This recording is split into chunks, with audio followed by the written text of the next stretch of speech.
This page is the cover of a gaming magazine from late 2001, prominently featuring a large mecha from the main article. The big headline announces the magazine's expanded coverage across all gaming hardware. The primary focus is a large feature on Virtual on Force, the latest entry in the mech battling series, promising a complete explanation suitable even for beginners. The magazine highlights a special interview between Masaya Matsuda, the creator of Parappa the Rapper, and Tetsuya Mizuguchi, known for Space Channel 5. There's a broad feature covering games across various platforms, including the upcoming Xbox with titles like Dead or Alive 3, Genma Onimusha, and Silent Hill 2. Nintendo's GameCube and Game Boy Advance are covered with features on the Sonic team, discussing games like Phantasy Star Online and Sonic Adventure 2 Battle. The PlayStation 2 section boasts a rush of titles, including Gran Turismo Concept 2001 Tokyo, Legaia 2, Dual Saga, Wild Arms 3, Jak and Daxter, The Precursor Legacy,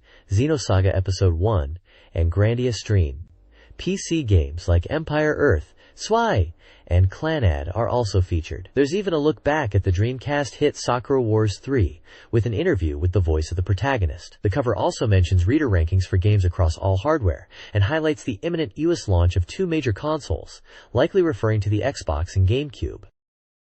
This page celebrates the autumn season with a fyi from Super Monkey Ball, asking what games you'll play after enjoying the beautiful fall foliage. The main focus, however, is the upcoming release of the unique synesthetic shooter, Rez, hitting both PlayStation 2 and Dreamcast on November 22, 2001. Rez, developed by United Game Artists, is described as a pleasure-generating device, urging players to feel it, don't think. The gameplay involves locking onto enemies, triggering sound, light, and vibration that overwhelm the screen, creating an unprecedented experience filled with pleasure and intoxication. It's classified as a midnight shooting game for one player. The page details the different versions and their support for vibration feedback. The standard PlayStation 2 version supports DualShock controllers, while a special bundle includes ASC2's Trance Vibrator accessory for enhanced tactile feedback. The Dreamcast version supports the VGA box for high-resolution output and the Puru Puru Pack, Jump Pack, for vibration, ensuring Dreamcast players can also feel the rhythm. Both standard versions are priced at 6,800 yen, with the PS2 Trance Vibrator bundle at 8,800 yen. The page includes small screenshots showcasing the game's abstract, wireframe visual style set against vibrant backgrounds. This page features two exciting Sega titles. At the top is Crazy Taxi, a massive hit that originated on Dreamcast, announced here for PlayStation 2. This port brings the wild, fast-paced driving action set to a rocking soundtrack to a new platform, letting players tear up the streets of a West Coast-inspired city as a cab driver. It's a single-player driving action game supporting DualShock controllers, releasing on November 22nd for 5,800 yen. The section includes vibrant screenshots and stylized artwork of the game's drivers. Below is Virtua Tennis 2, known as Power Smash 2 in Japan, for the Dreamcast. This highly acclaimed tennis sim is presented as a game set to redefine the genre. It features simple yet deep strategic gameplay, introducing female players for the first time in the series. Players can utilize various shot types and engage in a world tour mode, where they can create a custom character and challenge opponents globally. It's a sports game supporting 1 to 4 players, compatible with the arcade stick, jump pack, Puru Puru Pack, and VGA box. Virtua Tennis 2 launched on November 15th, priced at 5,800 yen, and is showcased with character renders and dynamic gameplay screenshots. This page is the table of contents, providing a roadmap to the exciting features within the magazine. It highlights a major special feature on Cyber Troopers Virtual on Force, offering a complete guide suitable even for beginners to the latest arcade installment. Another key highlight is a special interview between two legendary creators, Masaya Matsuda of Parappa the Rapper fame and Tetsuya Mizuguchi, known for Space Channel 5, discussing the new age of sound in games. The contents cover a wide range of platforms popular at the time, including Dreamcast, PlayStation 2, GameCube, Game Boy Advance, WonderSwan Color, and PC. Noteworthy titles listed include the multi-platform Rez, the Dreamcast exclusive Shiren, The Wanderer Gaiden, Sword Stress Asuka Arrives, and GameCube titles like Phantasy Star Online and Sonic Adventure 2 Battle. PlayStation 2 gets significant coverage with games like Wild Arms 3, Legaia 2, Dual Saga, Jak and Daxter, The Precursor Legacy, Xenosaga Episode 1, Der Wille zur Macht, and Grandia Extreme. The Xbox Countdown section features upcoming titles for Microsoft's new console, such as Dead or Alive 3, Genma Onimusha, and Air Force Delta Storm, building anticipation for its Japanese release. There are also entries for PC games like Clanad and Zwei. Beyond game coverage, the page lists features like a linked project between the magazine and Raspberry, and the final part of a calendar giveaway service. This page is the definitive roadmap for the magazine's content, the table of contents, or game index. It lays out the articles and reviews by platform, clearly indicating the magazine's comprehensive coverage of the gaming landscape at the time, including Dreamcast, PlayStation 2, Xbox, GameCube, Game Boy Advance, WonderSwan Color, Arcade, and PC. The page prominently highlights a major feature diving into the imminent use launch of two significant hardware pieces, a topic of great interest for tracking the global gaming market. It also points to noteworthy topics discussed in the magazine, covering industry trends like company financials, anniversaries, and developments in virtual reality. Beyond the feature articles, the index provides a detailed list of game coverage across all featured platforms. For Dreamcasts, you'll find entries for games like Candy Stripe, Sakura Taisen Online, and the multi-platform title Res. The PlayStation 2 section is extensive, listing titles such as Grandia 2 and Stream, Jack and Daxter, The Precursor Legacy, and Xenosaga Episode 1. For the newly launching Xbox, there are previews for games like Dead or Alive 3 and Genma Onimusha. GameCube coverage includes Sonic Adventure 2 Battle and Phantasy Star Online. The index also details sections for news, data, fan contributions, and comic columns, providing a complete overview of the magazine's diverse content. This page dives into the midterm financial results of major Japanese game companies for the first half of fiscal year 2001, reflecting a turbulent time for the industry. The overall sentiment is that it's becoming increasingly difficult for companies to survive and profit alone, leading to collaborations like the one between Namco and Sega's arcade divisions. The article highlights key company performances. Sega, after ceasing Dreamcast production, is seeing a profit turnaround driven by strong arcade machine sales, particularly with the success of Virtua Fighter 4. Sony's PlayStation division is a bright spot, showing a significant profit thanks to PS2 cost reductions and consistent hardware and software sales, with titles like Final Fantasy X and Gran Turismo contributing.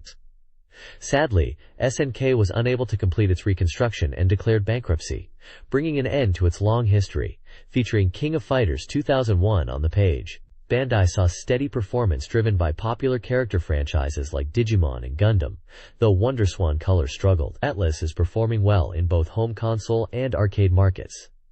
Hudson, now under the Konami Group, faces challenges ahead despite some success in online content. Namco had strong performance in North America, especially with PS2 hits like Ace Combat 4, Shattered Skies, and Time Crisis 2, alongside healthy arcade business. Konami continues to find success overseas, with titles like Castlevania on GBA and Silent Hill 2 on PS2. The page provides a snapshot of an industry navigating economic shifts and strategic realignments. This page looks back at the magazine's history, celebrating its third anniversary, tracing its path from Dreamcast Magazine through the turbulent years of the Dreamcast's life and Sega's transformation. It reflects on key moments like the magazine's first and second anniversaries, highlighting major game releases and events like Sakura Wars 3, Shenmue's development, Langrisser Millennium, and even industry rumors contrasting with the positive outlook of Sega staff at the time. The page then dives into the current success of Sega's online store, D-Direct. Despite the Dreamcast hardware being discontinued, a point reflecting the financial context discussed previously, D-Direct is thriving. Its popularity is attributed to offering numerous exclusive pre-order bonuses for new software across various platforms, alongside unique original merchandise only available through the store. Featured exclusive items include a commemorative Mega Drive item, a Sega System notebook, and a DC wristwatch. The store also offers highly sought-after Sonic merchandise from the Sonic Factory line, such as limited edition Sonic statues and crystal cubes, plus game-specific bonuses like a Chaos Strap for Sonic Adventure 2, a Crazy Taxi minicar, a Virtua Tennis t-shirt, and Sakura Wars clear cards, making it a go-to destination for fans. This page reports on the 35th Tokyo Motor Show, a major automotive event held every 2 years, focusing specifically on the announcement of GT Concept, known internationally as Gran Turismo Concept, At the show's opening day, the article highlights the unusual timing of the game's reveal alongside the real-world debut of concept cars, suggesting a strong collaboration between developer Polyphony Digital and car manufacturers. The page covers the excitement around seeing cutting-edge concept cars in person and their immediate inclusion in the game, bridging the gap between reality and virtual racing. It features images of the event, producer Kazunori Yamauchi, and specific concept cars like the Nissan GT-R concept, Mazda RX-8, Honda Dual Note, and Toyota RSC, many of which were set to appear in the game. The article notes the game's scheduled release date for January 1, 2002, and includes a small section discussing the reasoning behind this New Year's Day launch. The overall tone emphasizes the groundbreaking nature of integrating current concept cars into a racing simulator so rapidly after their real-world unveiling.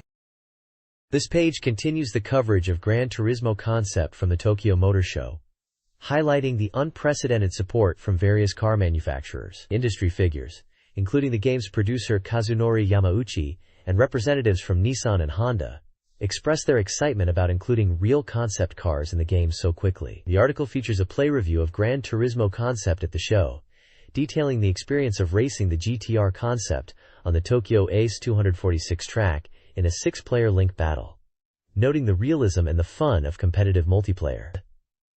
The page also showcases the lively atmosphere of the motor show, with photos of booth companions and even a sighting of someone from Capcom. A significant portion is dedicated to the concept cars featured in the game, such as the unique Toyota Pod, the returning Mazda Atenza, the new Nissan Fairlady Z, and the compact Daihatsu Copen, emphasizing the game's commitment to showcasing cutting-edge automotive design. Beyond the concepts, the game also includes a strong roster of production cars, expanding the vehicle list with popular models from Honda, Nissan, Mitsubishi, Subaru, and Toyota, ensuring a wide variety of driving experiences are available. The inclusion of these modern vehicles underscores Gran Turismo Concept's role in bridging the gap between the real and virtual automotive worlds.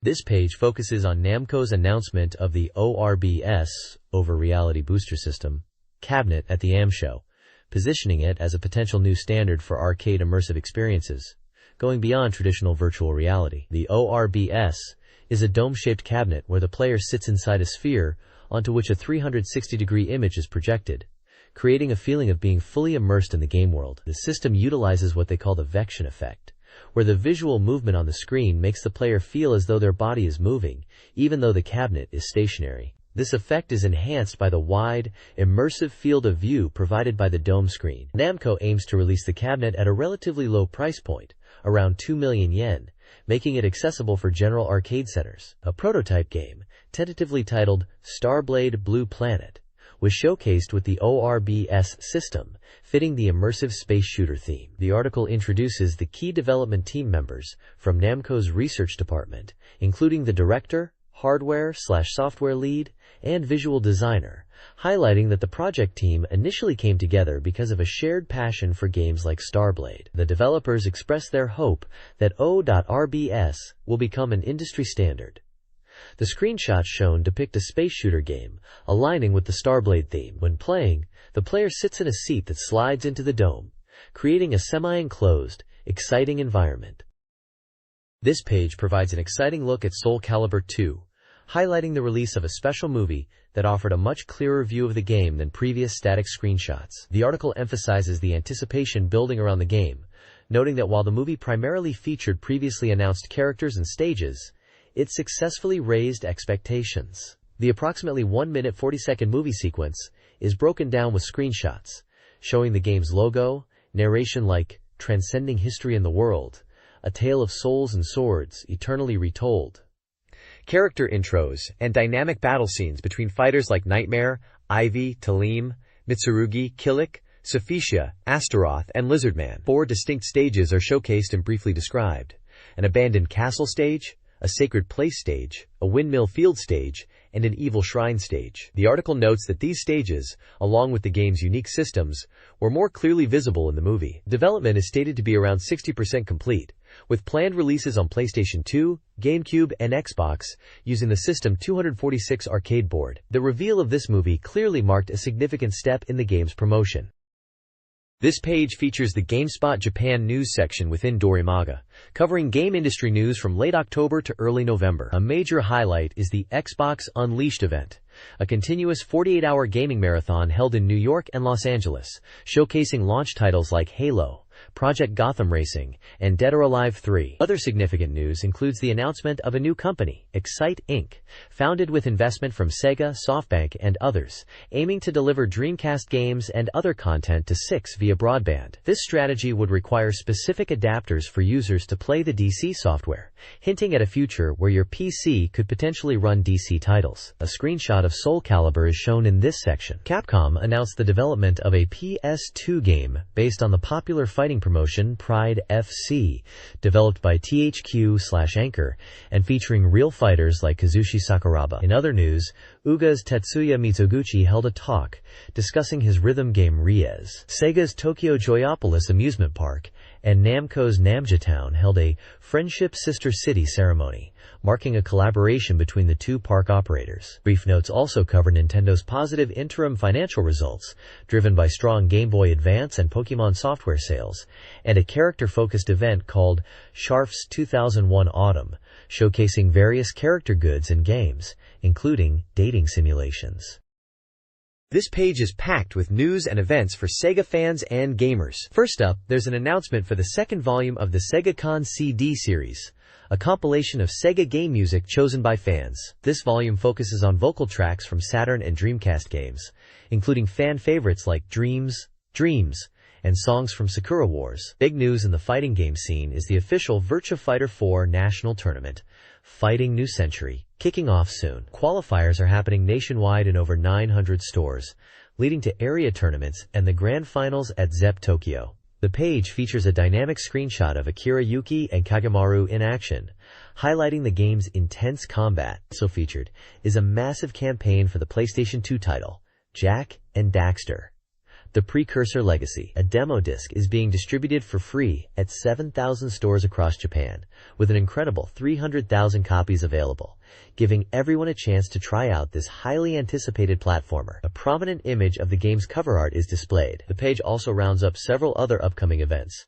including the World Hobby Festival in Yokohama, a Namco GunCon 2 tournament in Tokyo, and a signature event with artist Shinya Yoshimatsu. There's also a mention of the Res Store trial event and a trading card event for Memories Off Second. Finally, fans of Sakura Wars will be interested in the Christmas Dinner Show event, featuring cast members performing in both Osaka and Tokyo. The page announces several events and promotions. Rez, the rhythm action shooter, will have trial events coinciding with its PS2 and Dreamcast release. Hips is launching Level 1 design t-shirts, designed by a collective, including Hiroshi Uchi. A Sakura Wars-themed bus is touring Tokyo to promote the upcoming movie, featuring characters from various series. Namco and Capcom are hosting a GunCon 2 Battle Championship in Tokyo and Osaka, with a golden GunCon 2 prize. Finally, the Industry Leader Information Bureau highlights news stories from GameSpot, including SNK News, new GBA colors, Onimusha, 2 details, a new Wizardry game, and a Sega Tetris tournament.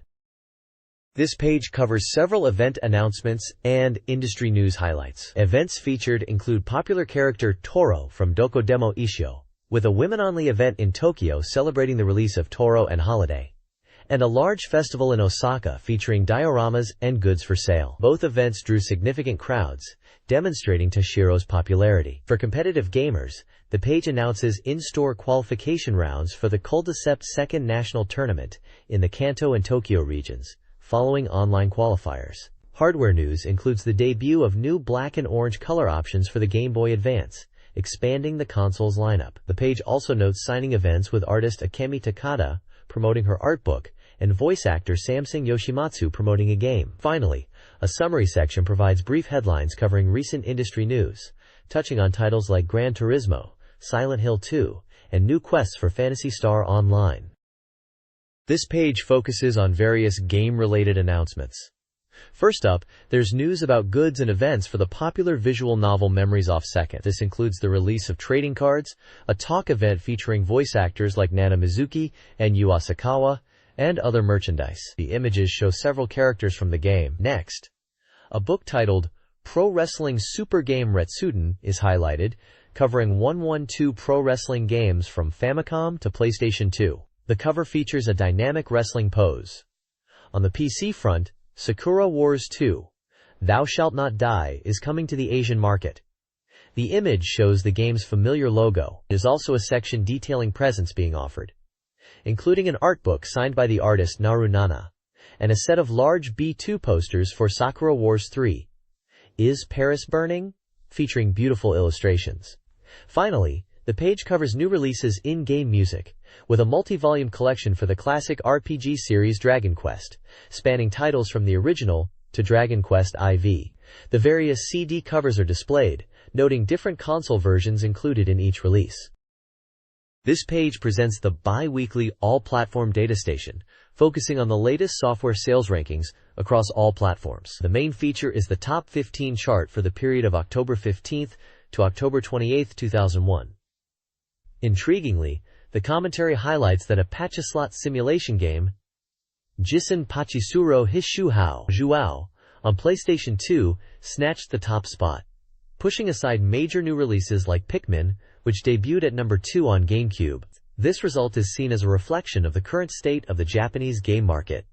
Rounding out the top 3 is Dynasty Warriors 3 for PlayStation 2. The ranking includes other notable titles such as Hikaru no Go and Wario Land 4 on Game Boy Advance, Pro Evolution Soccer 5 and Ace Combat 04, Shattered Skies on PlayStation 2, and Luigi's Mansion on GameCube. A fascinating side note discusses the impact of Slink's bankruptcy. It mentions that while their Dreamcast Neo Geo Pocket Color ports like the King of Fighters Dar 2 had modest sales, the actual Neo Geo Pocket Color hardware and software saw a sales surge in Akihabara due to the bankruptcy news. The page also notes that Pikmin's release is driving sales of the GameCube hardware. The data station's anticipated titles top 30 ranking, based on reader votes, highlights upcoming games. Sega's Dreamcast titles dominate, with Sakura Wars 4, Fall in Love, Maidens taking the lead due to high anticipation. Sakura Wars Online is second, followed by Dead or Alive 3 on Xbox. The list includes a variety of games across platforms like PlayStation 2, Soul Calibur 2, Metal Gear Solid 2, GameCube, Resident Evil Remake, Super Smash Bros. Melee, and Dreamcast, Mobile Suit Gundam Res. The page also highlights Mystery Dungeon, Shiren the Wanderer Gaiden on Dreamcast, emphasizing its online features. Other highlights include Maximum Chase for Xbox and Xenosaga Episode I for PlayStation 2.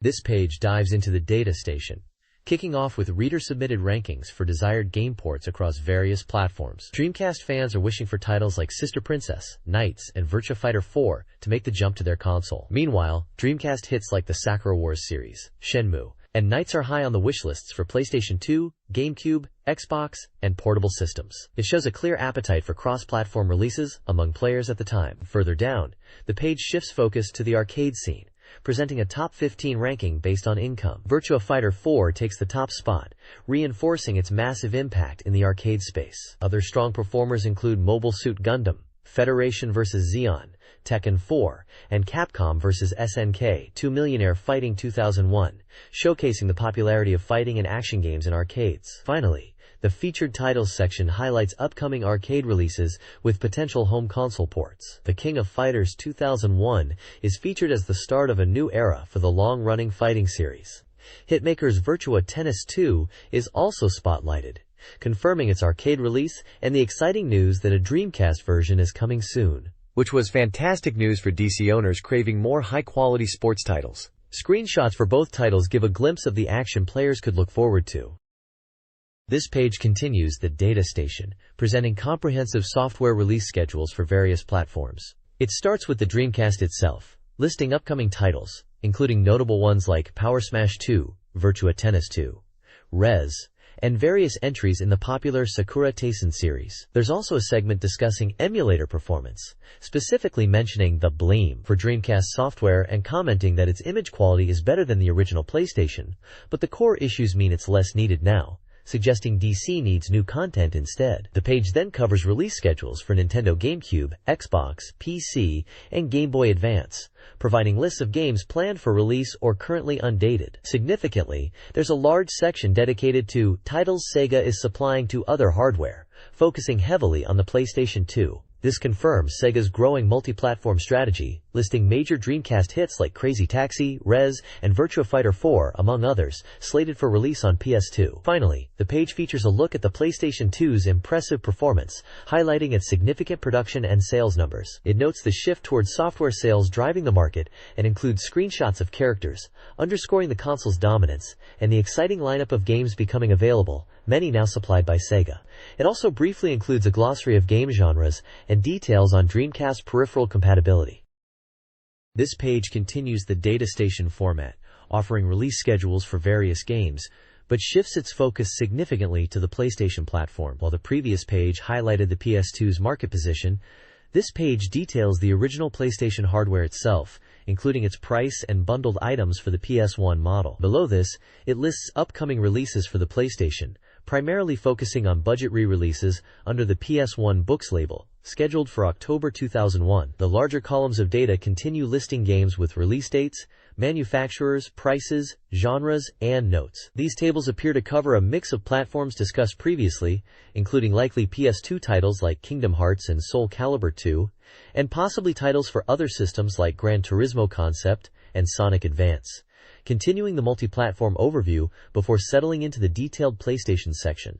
The emphasis here seems to be on the enduring presence and continued support for the original PlayStation, particularly through affordable re-releases. This page continues the data station feature, presenting upcoming game release schedules across multiple platforms as seen previously. The extensive list for PlayStation titles continues, covering a broad spectrum of genres from RPGs like Kingdom Hearts and action games like Soul Calibur 2, through late 2001 and early 2002, including numerous budget releases. Shifting focus, the page introduces the Nintendo GameCube, displaying images of the console and its controller. It provides key details, such as its release date in Japan, the price, and what's included in the box. Below this, a list of GameCube titles is presented, featuring games scheduled from November 2001 into 2002, including titles like FIFA 2002, SSX Tricky, and Sonic Adventure 2 Battle, indicating the platform is building its library. Finally, the Xbox is highlighted, showing images of the hardware. There's a note about the official website serving as a hub for event information and game updates, suggesting a growing online presence. A list of upcoming Xbox games is also provided, with releases starting in early 2002s, featuring titles such as Air Force Delta Storm, Silent Hill 2, and Dead or Alive 3, signaling the console's impending launch and software lineup in the region. The page effectively captures the multi-platform landscape and the anticipation for new hardware entering the market.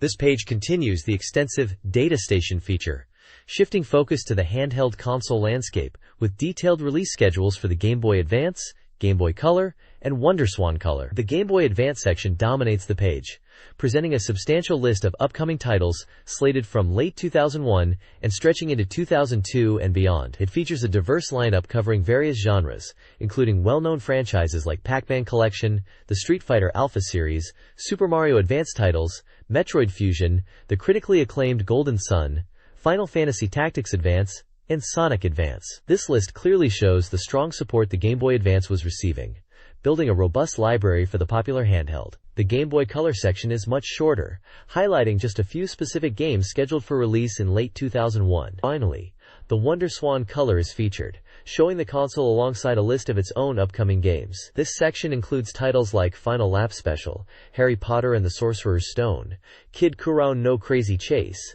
various Digimon titles, entries from the Final Fantasy series, and Romancing Saga, demonstrating continued, albeit perhaps less prolific, software support for Bandai's handheld. The page effectively provides a snapshot of the upcoming software landscape across the major portable gaming platforms of the time.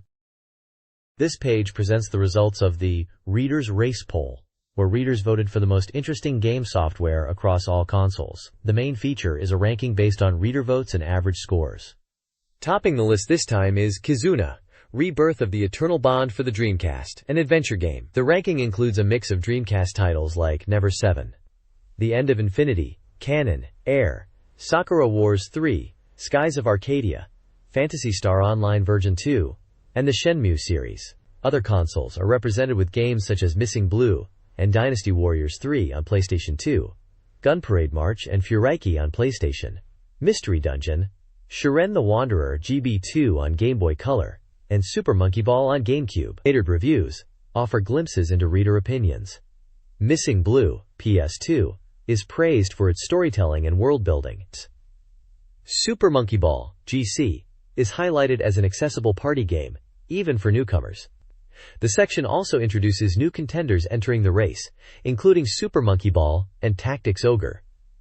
The Knight of Lotus for Game Boy Advance, suggesting these recent releases are expected to climb the ranks.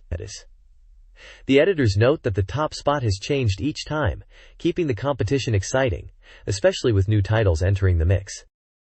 This page continues the All Hardware Readers Race ranking, listing games from position 21 downwards, showcasing reader votes and average scores across various platforms. We see titles like Sakura Wars 4, Grandia 2, Sonic Adventure 2, and Super Robot Wars Alpha making their mark, alongside other popular games such as Crazy Taxi 2, Luigi's Mansion, and Everybody's Golf 3. It's a diverse mix reflecting the popular games of the time, covering action, RPGs, racing, and more.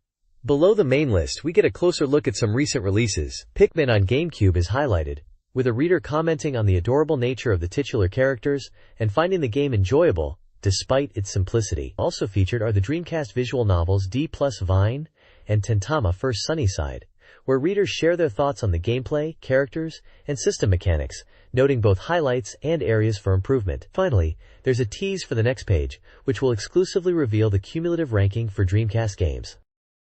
This page presents the dedicated Dreamcast reader ranking, continuing the reader's race previously mentioned. This list compiles 3 years of cumulative data from reader votes, showcasing the most beloved Dreamcast titles. At the top, we see Soul Calibur holding strong at number 1, followed closely by Sakura Wars 3 and Kuzu no En. Other fan favorites making the top 10 include Jet Set Radio, Cul-de-Sac Second, Air, and Canon. The list extends down, featuring classics like Resident Evil Code, Veronica, Crazy Taxi, Phantasy Star Online, and the Rising Shenmue games. The page also highlights recent releases and their reception. El Dorado Gate Volume 7 is reviewed, concluding the series with praise for its story and satisfying ending. The Typing of the Dead is noted as a unique and surprisingly enjoyable typing game, despite a poor tutorial. A new Dark Horse entry, Landem as Black Soul, unfortunately receives criticism for its execution, despite having some interesting ideas. Commentary on the rankings notes the tight competition at the top and the momentum of games like Shenmue.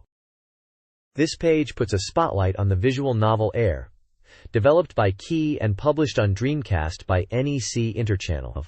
Following its high placement in the reader rankings previously shown, Air receives a detailed feature here, boasting impressive scores of 9.3956 from readers and 9.0 from the magazine's own reviewers. Originally an adult PC game from the creators of Canon, the Dreamcast port is an Alasia's version with added voice acting, and it quickly became a notable hit.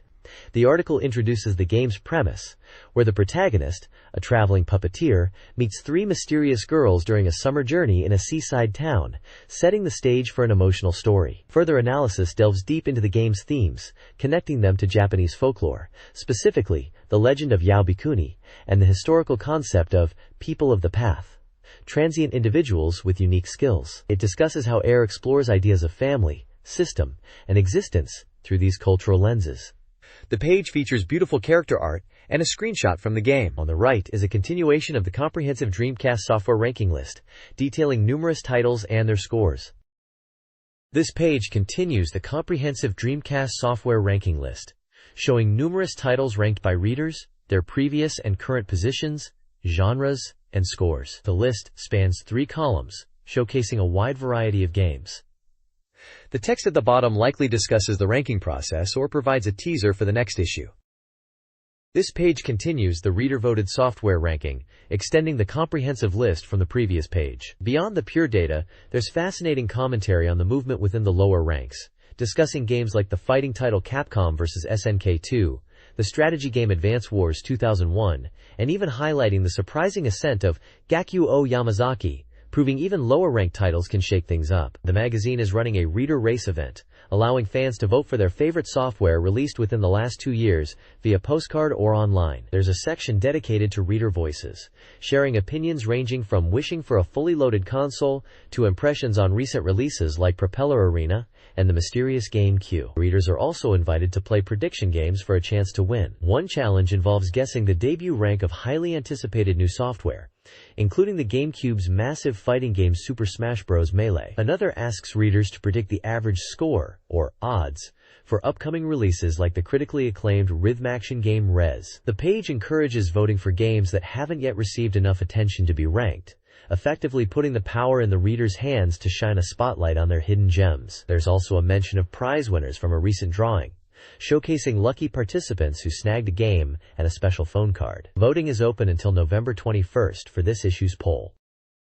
Dorimaga's game reviews showcase recent releases, including Virtua Tennis 2 DC, Seaman 2 PS2, and Police 24/7 PS2. Virtua Tennis 2, with an average score of 8.0, is praised for its evolved gameplay and depth, especially the World Tour mode. Seaman 2 on PS2, scoring 7.33, continues the series' unique pet simulation with an engaging story. Police 24/7, 7.6, a light gun shooter, offers an immersive arcade experience through its motion-based control system. The reviews use an aggregated player scoring system.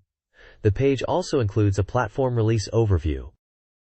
This page features more game reviews, moving beyond Dreamcast to cover PlayStation 2 and PlayStation titles, along with a preview for a GameCube title.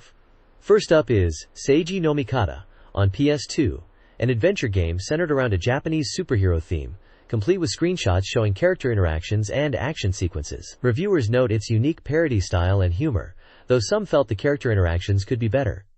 It received an average score of 6.75. Next is the PS2 port of Crazy Taxi, a game I know well from its arcade and Dreamcast days. The review confirms it's a faithful conversion, capturing the frantic fun of picking up and dropping off passengers. While praising its core gameplay, the reviewer mentions the PS2 controller's trigger buttons feel slightly different compared to the Dreamcast. It scores a solid 8.0 on average. Following that is Rez, available on both Dreamcast and PS2. This unique title blends music and shooting action, where your actions influence the dynamic soundtrack. The review highlights the game's synesthetic experience and the importance of sound, calling it innovative.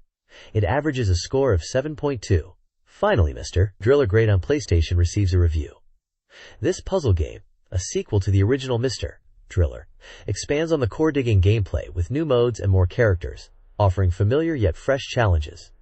It earned an average score of 8.25. The page also includes a brief look at Super Smash Bros. Melee for the GameCube, highlighting its chaotic multiplayer battles featuring Nintendo characters. This page delves into the upcoming American launch of the GameCube and Xbox, highlighting the buzz surrounding these new consoles. The reviewers note the significant excitement in the US market, especially with Xbox launching slightly ahead of the GameCube. They comment on the difference in market tastes, particularly the prominence of sports games like NFL Fever 2002 among the Xbox launch titles. They compare the launch lineups, showing that the Xbox is planned to arrive with 19 titles, while the GameCube is set for 14. Notable games for Xbox include Dead or Alive 3. For GameCube, the lineup features titles like Luigi's Mansion, SSX Tricky, and Crazy Taxi, which I know well from its arcade and Dreamcast origins, now making its way to Nintendo's console. They also mention Super Monkey Ball, another solid title.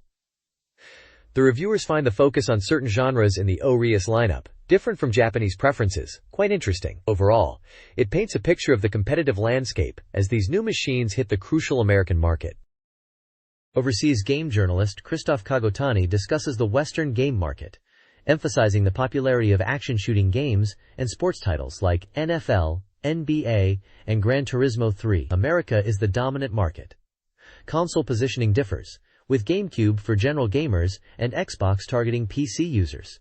PS2 leads, while Xbox faces challenges. Japanese preferences differ, favoring RPGs, though visually impressive titles like Final Fantasy succeed overseas. The Dreamcast's status is also discussed. Hayao Miyazaki's Spirited Away is highly popular, with potential game adaptations. Survey results show GameCube as the top holiday purchase choice. Standalone play is most common, followed by versus play, with online play being less prevalent.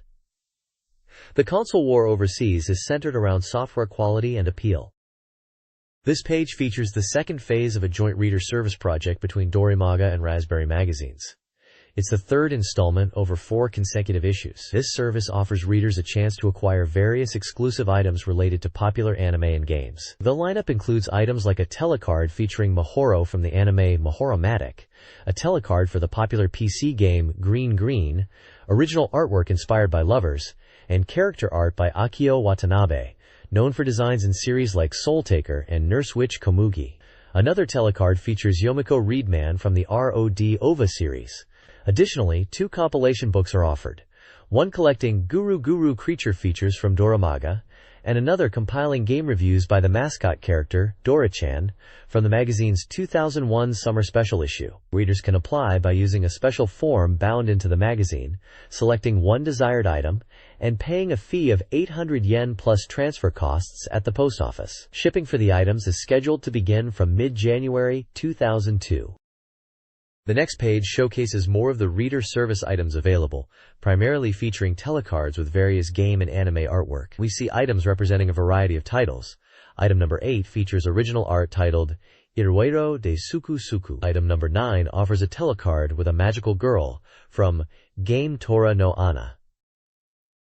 Item number 10 features characters from Utsuki no Digimerogu channel. Following up on the previous page, number 11 shows art for Dora-chan's game review, and number 12 features art from Guru Guru Creature. Moving on to more familiar ground for any Dreamcast player, item number 16 presents a cool telecard illustration of Sonic and Shadow from the legendary Sonic Adventure 2. Next, number 17 features a beautiful illustration of Ryo from the critically acclaimed Shenmue 2. We also see items for the visual novel Memories, off second at number 18, and Canaria at number 19, both available on Dreamcast. Fighting game fans will recognize the item for Capcom vs. SNK 2, featuring Chun-Li and Mai at number 20. Finally, item number 21 offers art from YS2, another classic RPG available on the platform. The other items include original art titled Kadui Hayate World at number 13, and Mokyukyu Anyami Tengoku Kari at number 14, along with what looks like a humorous take on console marketing at number 15. Contact information is provided for inquiries regarding the application process and product status, with a deadline for applications set for November 30th, 2001. This page features a special discussion between 2 prominent producers known for their groundbreaking music games. Masaya Matsuura, the creator of the Parappa the Rapper series, and Tetsuya Mizuguchi, known for Space Channel 5. The article highlights their unique approaches to game development centered around music, and explores the new possibilities music brings to interactive entertainment. Matsuura and Mizuguchi, both pioneers in the genre, share insights into their creative processes and the philosophies behind their iconic titles. The page includes screenshots from both Parappa the Rapper and Space Channel 5, illustrating the distinct visual and gameplay styles that made these rhythm games so popular. The discussion delves into how they integrate music, rhythm, and interactive elements to create engaging experiences. The article touches upon Matsuura's background, including his time with the band PSYS, before moving into multimedia software and game production, culminating in the massive success of Parappa the Rapper. Mizuguchi's profile is also included, detailing his work and his vision for music-driven gaming. This feature offers a fascinating look at the minds behind some of the most influential music games, and their thoughts on the future of the genre. This page continues the insightful discussion between music game pioneers Masaya Matsuura and Tetsuya Mizuguchi. Mizuguchi shares the profound impact seeing the original Parappa the Rapper had on him, describing it as a moment of shock and inspiration that went beyond just the game itself, highlighting the birth of a new kind of interactive entertainment. The conversation delves into their shared philosophy of designing games around music, noting the interesting challenge of creating experiences that resonate, despite individual differences in musical sensibility. They acknowledge that, while their development paths might differ, they often arrive at similar conclusions about the genre. Matsuura humorously admits he's much better at creating music games than actually playing them. Featured on the page are highlights of their influential works, including Parappa the Rapper, Jammerlammy, and Vibribbon by Matsuura, and Sega Rally, Manx TT, Space Channel 5, and Rez by Mizuguchi. The page also showcases their latest entries at the time, with screenshots and details for Parappa the Rapper 2 and Space Channel 5 Part 2, demonstrating the evolution of their distinct styles. This page continues the fascinating discussion with music game pioneers Masaya Matsuura and Tetsuya Mizuguchi. Matsuura shares his strong belief that true innovation in games requires changing not just the game itself, but also the underlying business models and even people's mindsets. Mizuguchi counters that creating great experiences boils down to simply experiencing things yourself and transforming them into ideas. The conversation touches on the evolution of game design, particularly regarding the unique challenges and philosophies behind creating compelling music games. Matsuura suggests that the core system of the Parappa series is fundamentally sound and doesn't necessarily need drastic changes, noting how Parappa the Rapper 2 retains the familiar system while bringing new music. The page features screenshots showcasing their iconic works, including Parappa the Rapper 2 and Space Channel 5 Part 2. A final section speculates on the exciting possibility of a future collaboration between these two giants of the music game genre. Rez is more than just a visual and musical experience. It's a well-crafted shooting game with a unique lock-on mechanic, similar to Panzer Dragoon. Players lock onto multiple targets, triggering satisfying explosions that contribute to the dynamic music. The gameplay loop involves strategic targeting and timing, offering depth beyond simple lock-on action. Players evolve through forms that change visuals, sound effects, and resilience. The game progresses through 5 stages and an extra area, with advancement tied to clearing network areas and raising an analysis rate. Both PlayStation 2 transvibrator support and Dreamcast VGA output versions offer the same core content, allowing players to choose based on desired hardware features. This page is a striking advertisement for the Shenmue 2 Complete Guide. Featured prominently are the game's protagonists, Ryo Hazuki and Ren Wying, in dynamic artwork, with a smaller image also showing Shenhua Ling. The guide boasts a substantial 288 pages and is touted as containing everything about Shenmue 2 condensed within.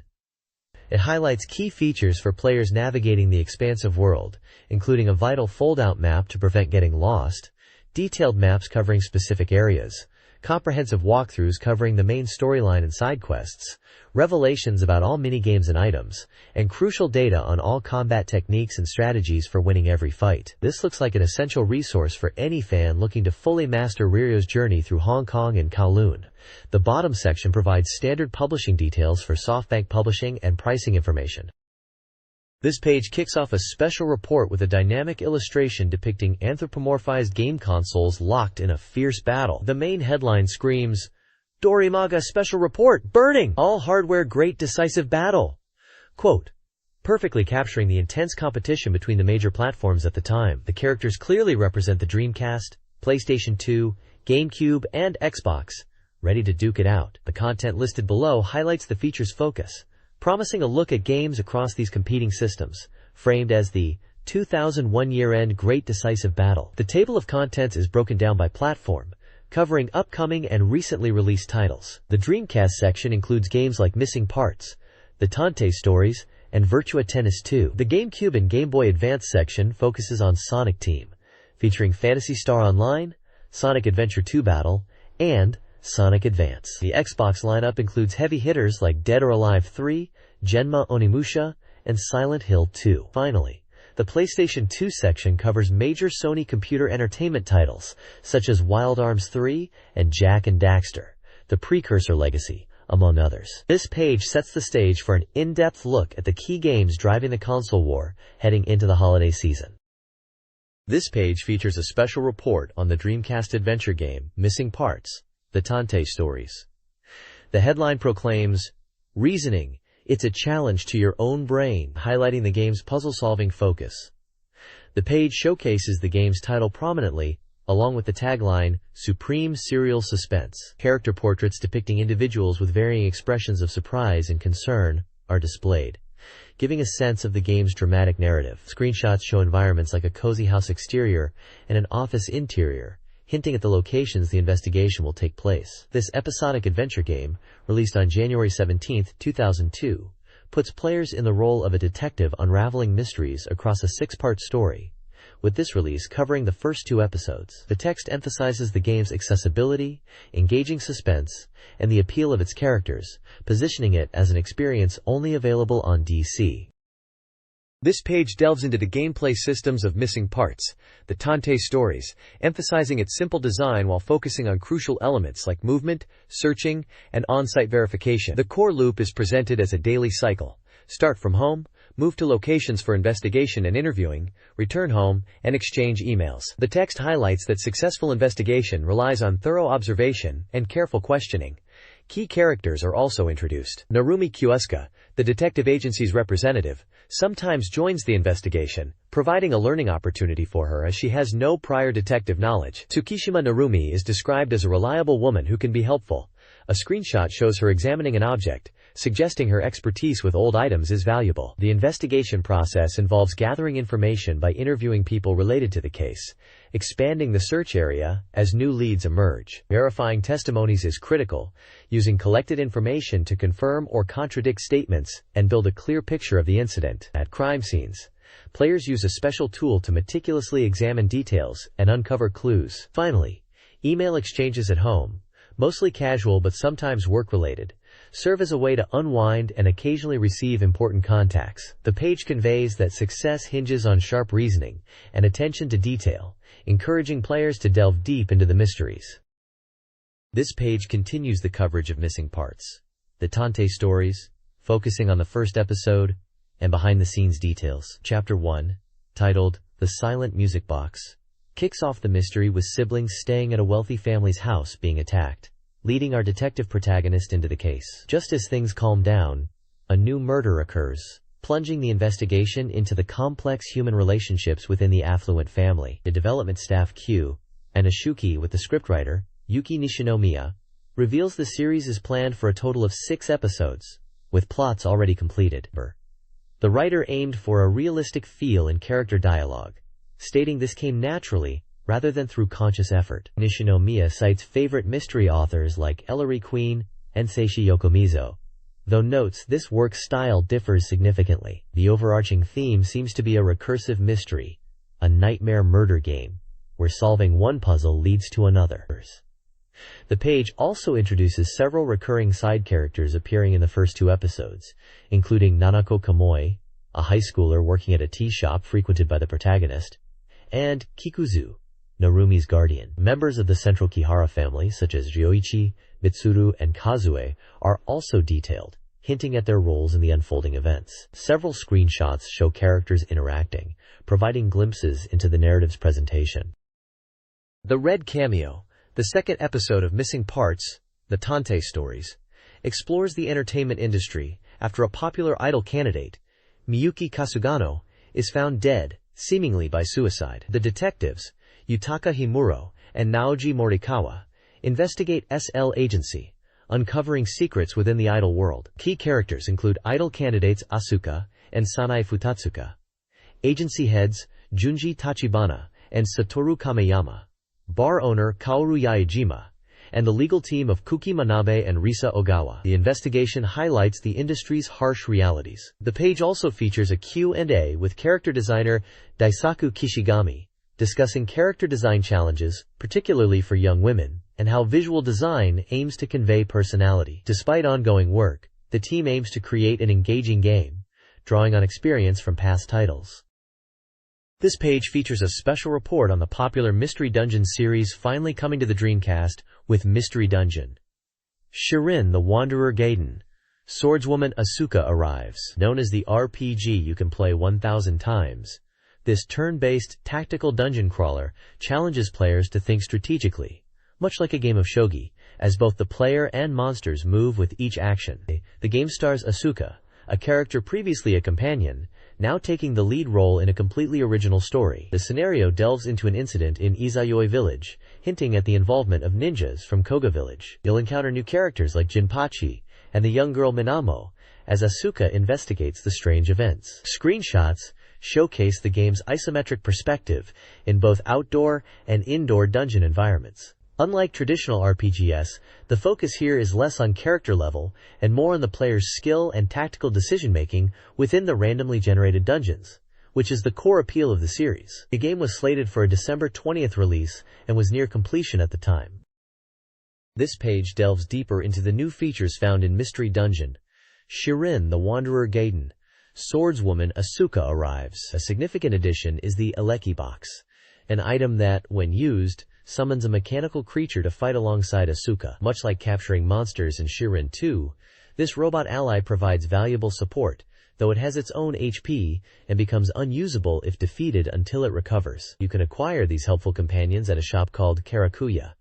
Beyond the new items, the game also introduces original monsters to challenge players. The article highlights two particularly noteworthy ones: the Phantom Thief Pelican, which can suck up and even synthesize your items, adding a layer of risk, and the Rocket Boar, a charging monster whose powerful rush can knock Asuka backward, potentially into dangerous traps. Familiar monsters from the series are also set to appear, ensuring a mix of classic and new challenges in the dungeons. Screenshots show the Eleki robot in action, and the Rocket Boar charging down Asuka.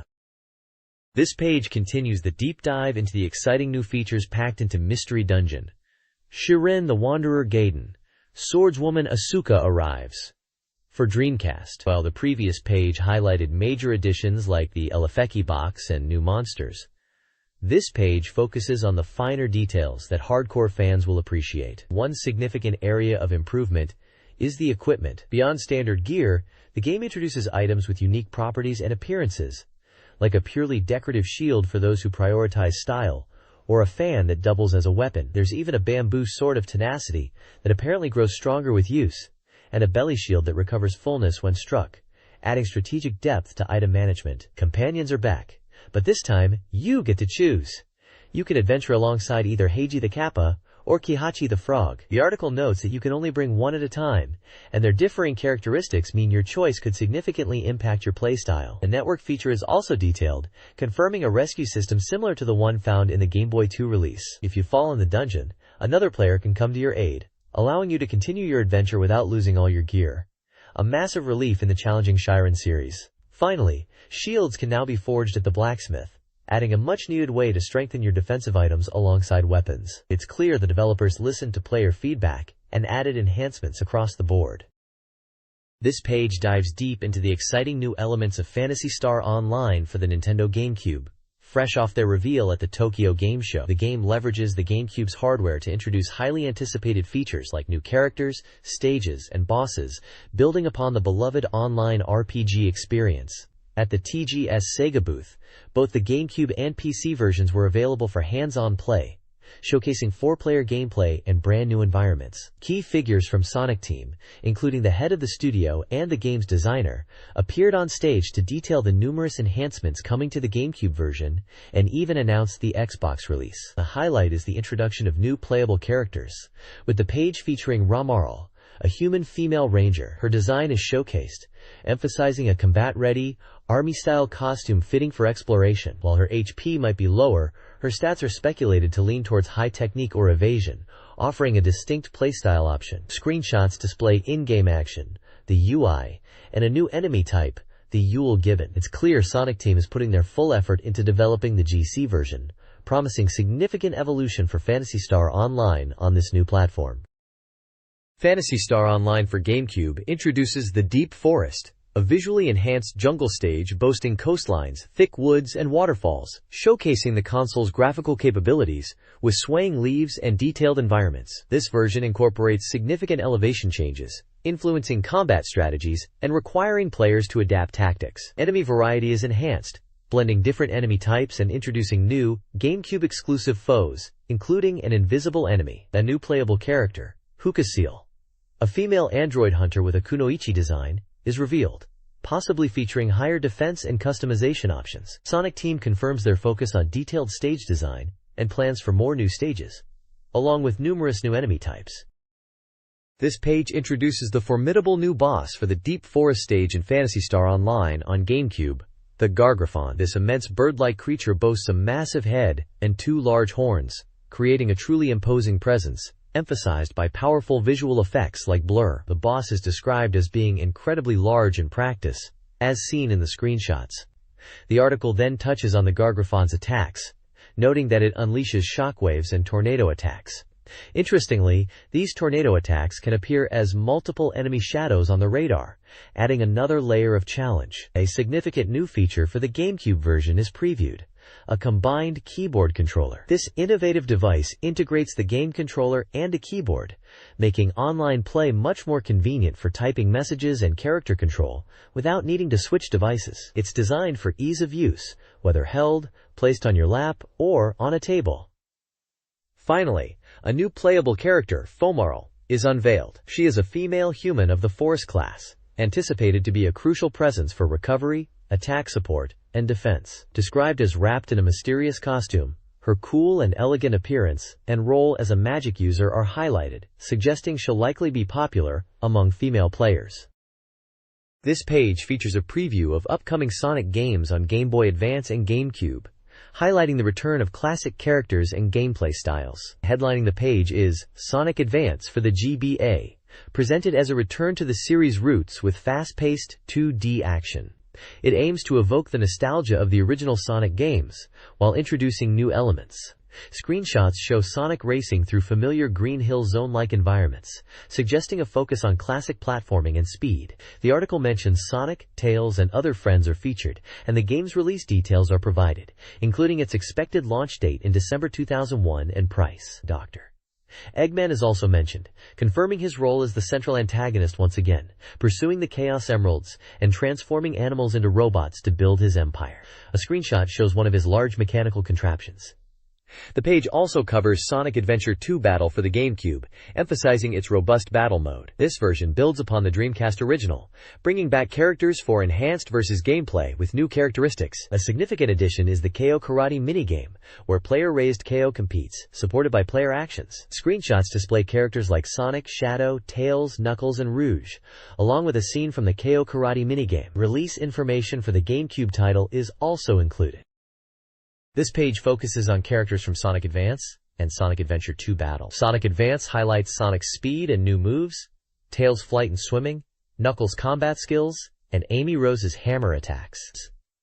Sonic Adventure 2 Battle's battle mode characters are detailed: Amy, Metal Sonic, Tickle, Chaos, and KO Walkers. Their unique battle abilities are mentioned. The page includes a character lineup showcasing Shadow and Rouge. Finally, a message from the Sonic Team USA director discusses GameCube version goals, ease of play, game volume, and robust battle modes like KO Karate for engaging gameplay regardless of main story progress. This page covers the highly anticipated release of Virtua Tennis 2 on the Dreamcast. It highlights the significant improvements over its predecessor, including the introduction of female players, refined controls, and enhanced game modes. The focus is heavily on the tournament mode, offering tips for progressing through the rounds against the CPU. Screenshots showcase gameplay from the first round all the way to the final round. There's a scoop section revealing how to unlock the secret King and Queen characters by clearing the tournament without losing a game, promising a fun exhibition match against them. The page emphasizes mastering the game's mechanics through the tournament mode and improving your technique. A small box details the game's release date, price, genre, SPT, tennis, publisher, Sega, Hitmaker, player count, 14, and mentions compatible peripherals. This seems like an essential guide for players looking to dive deep into the game's competitive modes. Virtua Tennis 2's World Tour mode features addictive minigames across various training categories. Stroke training includes disc shooter and tank attack, requiring strategic thinking and anticipation, respectively. Volley training presents bullseye, accuracy focus, and alien force, smash-oriented. Serve training offers pin crasher, positioning is key, and prize sniper, item hitting emphasis. Footwork training features danger flags, left-right movement, and stomp man, lob stomp technique. The player creation section discusses how training dictates characteristics. Height impacts serve, angle, and control, while weight affects stroke power, volley power, and agility. While height and weight are set at creation, training is the primary factor, though a balanced approach is generally recommended. This page dives into the upcoming PlayStation 2 release of Crazy Taxi, highlighting fundamental skills crucial for mastering the game and maximizing your earnings. It presents 14 essential techniques, starting with the limiter cut, a method akin to the well-known Crazy Dash exploit involving quick gear shifts to gain speed. The page also covers techniques for efficient passenger pickup and smooth stopping, emphasizing the importance of not scaring your fares to save time. Advanced moves like the 180-degree turn, vital for quick changes in direction, and effective braking and drifting are explained with accompanying screenshots illustrating the maneuvers. These skills are presented as must-learns for anyone looking to experience the full, high-octane thrill of Crazy Taxi on their PS2. The game details confirm it's a driving action title developed by Sega and Hitmaker. This page delves deeper into the world of Crazy Taxi, specifically focusing on the arcade course layout and offering strategic tips for mastering it, alongside a guide to the challenging Crazy Box mode. The main arcade map is featured, highlighting key locations essential for efficient fare delivery. The description notes that the arcade course is generally straightforward with a looping structure, but the downtown area can be complex, requiring familiarity to avoid getting lost. A series of skills 411, are presented, offering specific passenger-related strategies linked to locations on the map. These include tips on picking up passengers on rooftops, finding fares even in the water, selecting the right passengers at locations like the fire station and bus terminal to maximize earnings or efficiency, and navigating specific tricky routes like the one near the tennis court. The Crazy Box section, Skill 12, introduces the challenge mode, explaining that beyond the default 9 challenges, completing them unlocks ranks, increasing the total to 16 challenges, including difficult ranked versions. Finally, all complete tips, Skills 13 and 14, provide guidance for specific difficult Crazy Box challenges like 1s and 2s, emphasizing techniques like controlled drifting for bowling pin challenges, and the coordinated use of Crazy Dash and Crazy Drift for obstacle courses. It's clear these are crucial tactics for players aiming to conquer every challenge the game has to offer.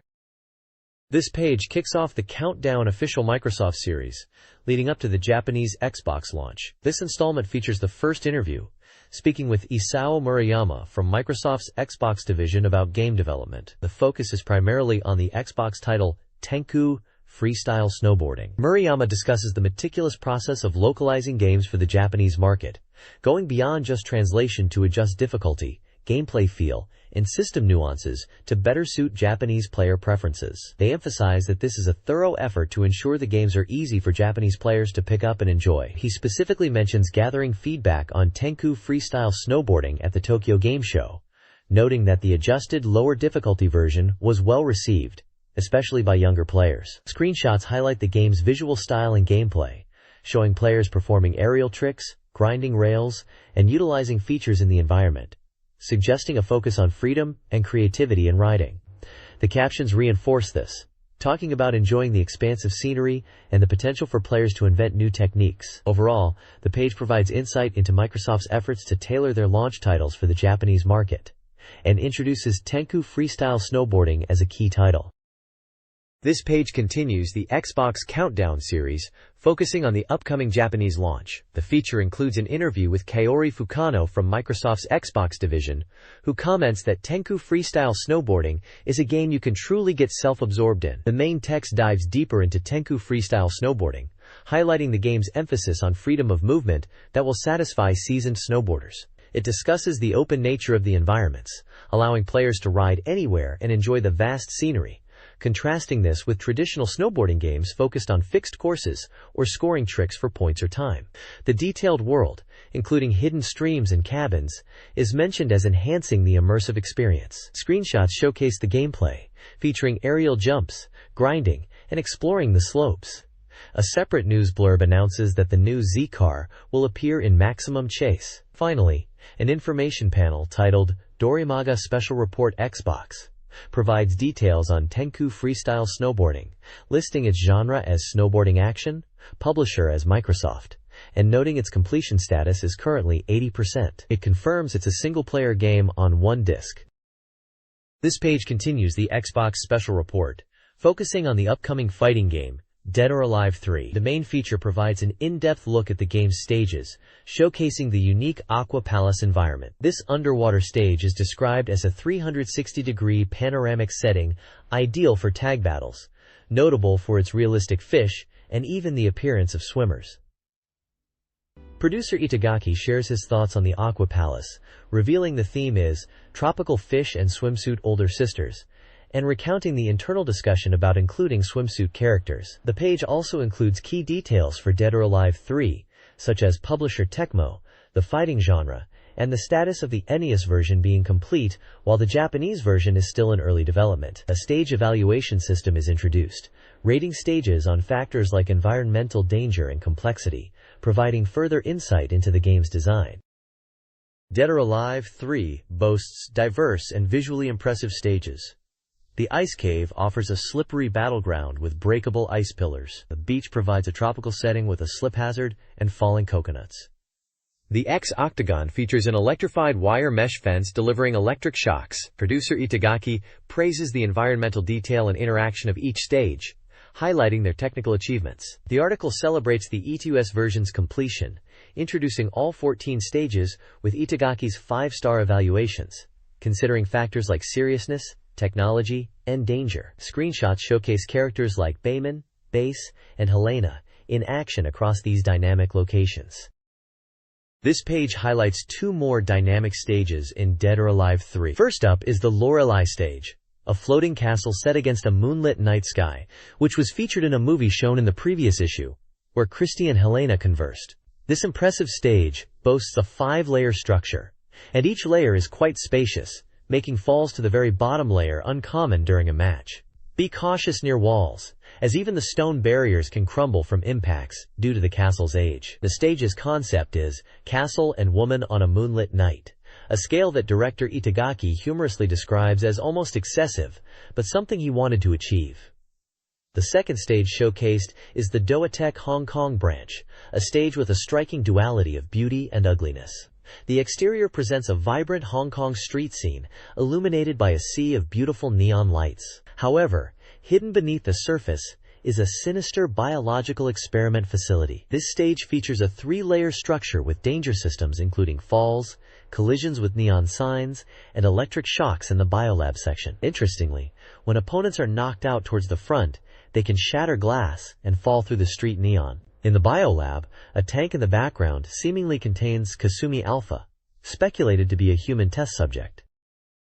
Dead or Alive 3's stage design is highlighted. The returning Pancratium, the Colosseum of Falling Lightning, emphasizes knocking opponents into electrified walls, praised for its visual spectacle and sound design. Azuchi Castle, a new 3-layer Japanese castle stage, offers battles across multiple levels with destructible elements, lauded for its beauty and combat-focused architecture. The Doatech Hong Kong stage presents a neon-lit exterior and a hidden biolab interior with electric generators. This indoor area is dangerous, featuring real-time fog effects and hints at the Alpha Project through hidden objects, suggesting a deeper narrative within the game. Dead or Alive 3 features diverse stages designed to challenge players. The Snow stage, a frozen mountain, emphasizes realism with falling snow. The Tao stage, set in ancient China, offers a subdued historical atmosphere focused on pure battle. The Forest stage, an autumn forest with uneven terrain, was the first stage created. Finally, the Lost World stage, set in the Guyana highlands, introduces an infinite falling mechanic with alternating dry and wet layers. Each stage provides a unique visual and gameplay experience, showcasing the game's varied environments and innovative mechanics. This page continues the deep dive into the diverse stages of Dead or Alive 3, showcasing 2 more environments. First up is the Iron Hell stage, an industrial fortress from Bahrain. This is a powered-up version of a stage from Doa 2 Hardcore, notable for its fiery explosions and the removal of the central slip hazard, shifting the danger to the surrounding areas. The developers highlight the dynamic lighting and spotlight effects as a key visual feature here. Next is the Danger Zone, a signature stage for the series, set in America. This iteration sees significant changes, particularly in the wind system, which now blows across the entire arena floor, creating a unique gameplay element. Like the Iron Hell, it features explosive hazards around the edge. The commentary notes its evolution from previous games, and its classic, "This is Dua" feel, with the entire stage moving via an elevator. The page also includes a fan submission corner, featuring illustrations of characters like Hitomi, Kasumi, appearing twice, and Jen Fu, alongside fan requests and commentary from the editor. Finally, Ita's diary provides a developer's perspective, discussing the completion of Dua 3's development and the positive experience of playing the finished version on the Xbox hardware, expressing enthusiasm for the system. The page concludes with a call for more reader submissions, including fan art and questions for the development team. This page reveals details about Genma Onimusha for Xbox, presented as a significantly enhanced version of Onimusha Warlords, specifically tuned for the Xbox hardware and its audience. The focus is heavily on new gameplay additions discovered at the Tokyo Game Show 2001, particularly variations in attack methods. A key new feature is the introduction of charge attacks, adding strategic depth to Samanosuke's combat repertoire. By holding the attack button, players can unleash different types of attacks depending on the charge duration, supplementing the standard and special moves. The possibility of applying this charge system to special moves, Senjutsukaku, is also discussed, potentially increasing their power, although specific effects remain unclear. Other new elements mentioned include additional costumes, new enemy types like Oriheim, and adjustments to how and where enemies appear. Screenshots tease visual enhancements, such as dynamic lighting, and a mysterious glowing aura surrounding Samanosuke during combat, hinting at a new ability possibly related to absorbing souls. The overall tuning is emphasized as making the action gameplay more challenging and rewarding, tailored for the Xbox platform. This page continues the look at Genma Onimusha for Xbox, focusing on the terrifying new enemy known as Ayame. What initially appears as an innocent doll transforms into a nightmarish creature wielding 6 sharp blades. Ayame is highlighted as a formidable foe due to her unpredictable appearances, emerging from unexpected locations like chests or ceilings to ambush the player. Her attacks are incredibly dangerous, capable of inflicting critical damage instantly. The page details her unique combat abilities, including a swift thrust attack and a spinning move using her multiple blades. The article also reflects on the Tokyo Game Show 2001 demo of the game, confirming the features discussed, such as the enhanced combat mechanics. The writer noted subtle differences compared to the original Onimusha Warlords, like improved guarding capabilities even while absorbing souls, hinting at the overall tuning for a more challenging experience on the Xbox. Ayame's presence and unique threat contribute significantly to the new elements being added to this version. This report focuses on the Xbox version of Silent Hill 2, building upon the PlayStation 2 game's success, which sold over 1 million units. The game follows James Sunderland, who is drawn to Silent Hill by a letter from his deceased wife, Mary. The town is a horrifying place, filled with unsettling creatures and shrouded in mystery. Konami producer Akihiro Imamura discusses the creation of Silent Hill 2, emphasizing its improved visual expression, including realistic fog and motion capture. While the story and setting are new, the game maintains the chilling atmosphere and dual-world concept of its predecessor. Imamura highlights the game's core themes: inner human mind, righteousness and madness, and ultimately, love. He encourages players to engage with the horror while paying attention to the story and character relationships. The report features screenshots and a photo of the producer. This page continues the deep dive into the Xbox version of Silent Hill 2. It features an interview with Konami producer Akihiro Imamura, following up on the points discussed previously. Imamura explains that developing the Xbox version was driven by curiosity about what kind of game they could create on the new hardware. He confirms there are differences from the PlayStation 2 version, including improved graphics due to the Xbox's capabilities and exclusive elements. These exclusive elements are tied to the added subtitle, which is hinted to contain clues. The interview touches upon the design of the creatures, stating they represent the protagonist's inner state. Imamura also discusses the series' signature elements, the fog and darkness, as embodying the dual worlds and the protagonist's struggle between sanity and madness, reality and unreality. He encourages players, even those not typically into horror, to experience the game, suggesting it can be enjoyed like a movie. The page includes screenshots showcasing the game's haunting atmosphere and disturbing creature designs, along with a photo of producer Imamura. A final section poses the question about the original elements hidden within the Xbox version's subtitle. This page provides a special report on Air Force Delta Storm for the Xbox, focusing on the recently completed North American version and the upcoming Japanese release. The article highlights the game's impressive graphical capabilities, showcased through various in-game screenshots of early missions, emphasizing the realistic rendering of the sky, sea, clouds, and environmental effects like smoke and water spray. A key feature emphasized is the vast number of playable aircraft, with the North American version boasting around 80 different types, from well-known military jets like the S-37 Berkut and a 7 Corsair II, to more obscure ones like the J-10. The report also touches upon elements unique to the Japanese version, which is set to release a few months after the North American one. These include the addition of approximately 10 more aircraft, potentially pushing the total past 80, and the implementation of more realistic air resistance simulation based on altitude, promising a more immersive flight experience. The article suggests that, thanks to the Xbox's power, this title is shaping up to be a top-tier 3D shooting game. This page continues the special report on Air Force Delta Storm for Xbox, featuring a special interview with director Toshiyasu Kamiko. Kamiko discusses the game's presence at Tokyo Game Show, noting that the difficulty was slightly higher than the North American version's intermediate setting, posing a challenge for some players. He highlights the impactful Dolby Digital 5.1 channel sound environment available in the Microsoft booth, finding it incredibly immersive. He also touches upon differences in the Japanese version, stating that while the core game is based on the North American release, there are changes, including adjustments to difficulty, addition of aircraft, and refinements to flight feel like air resistance based on altitude. He expresses excitement for the Japanese release, which will further evolve from the North American version. The page also showcases specific aircraft featured in the game, including the AV-8B Harrier II, MiG-27 Frogger J, EF-2000 Typhoon, and J-35 Draken, providing brief real-world data for each. Furthermore, it delves into the game's graphical advancements, specifically highlighting the processing of lighting and terrain realism. Screenshots demonstrate realistic effects, like light reflecting off metallic surfaces, detailed distant cliffs, and nearby strongholds rendered accurately based on their distance, and the impressive depiction of the sky and sun in aerial combat. The detailed texture work on the ground and the subtle reflections on aircraft surfaces are also pointed out as contributing to the game's realistic look.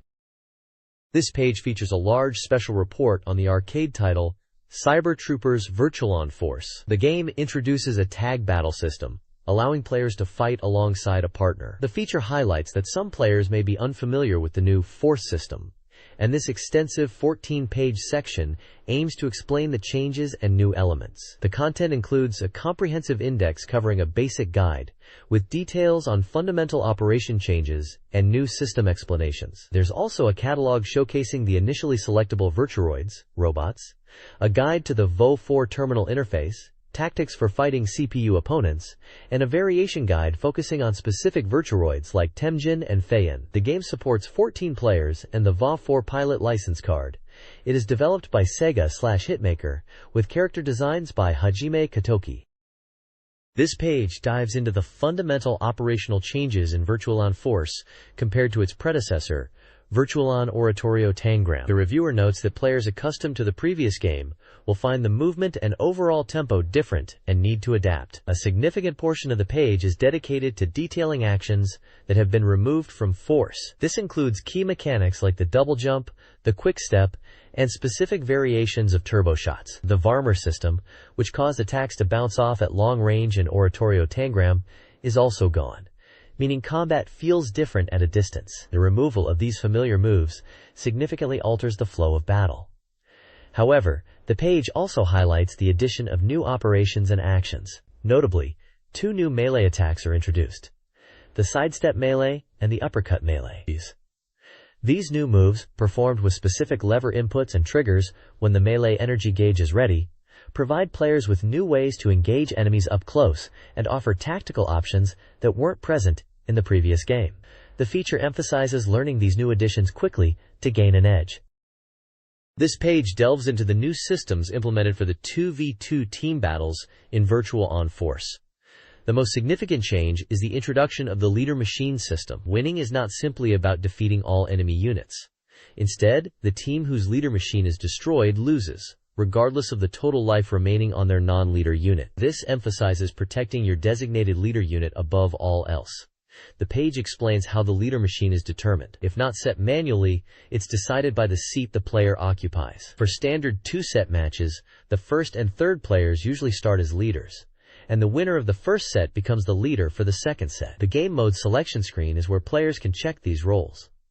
A crucial new mechanic is the rescue dash, activated by pressing the start button. This causes your machine to dash directly towards your partner, and upon contact, it shares the life gauges of both machines, equalizing them. This is particularly useful when your leader machine is in danger, or when your own life is low. Key points to remember about the rescue dash are that it moves in a straight line towards your partner, and you are invincible during the dash. However, using it expends your weapon energy gauges. For non-leader machines, the rescue dash is primarily used to help a downed partner by simply touching them to share life, although the dash itself can also be used offensively or defensively.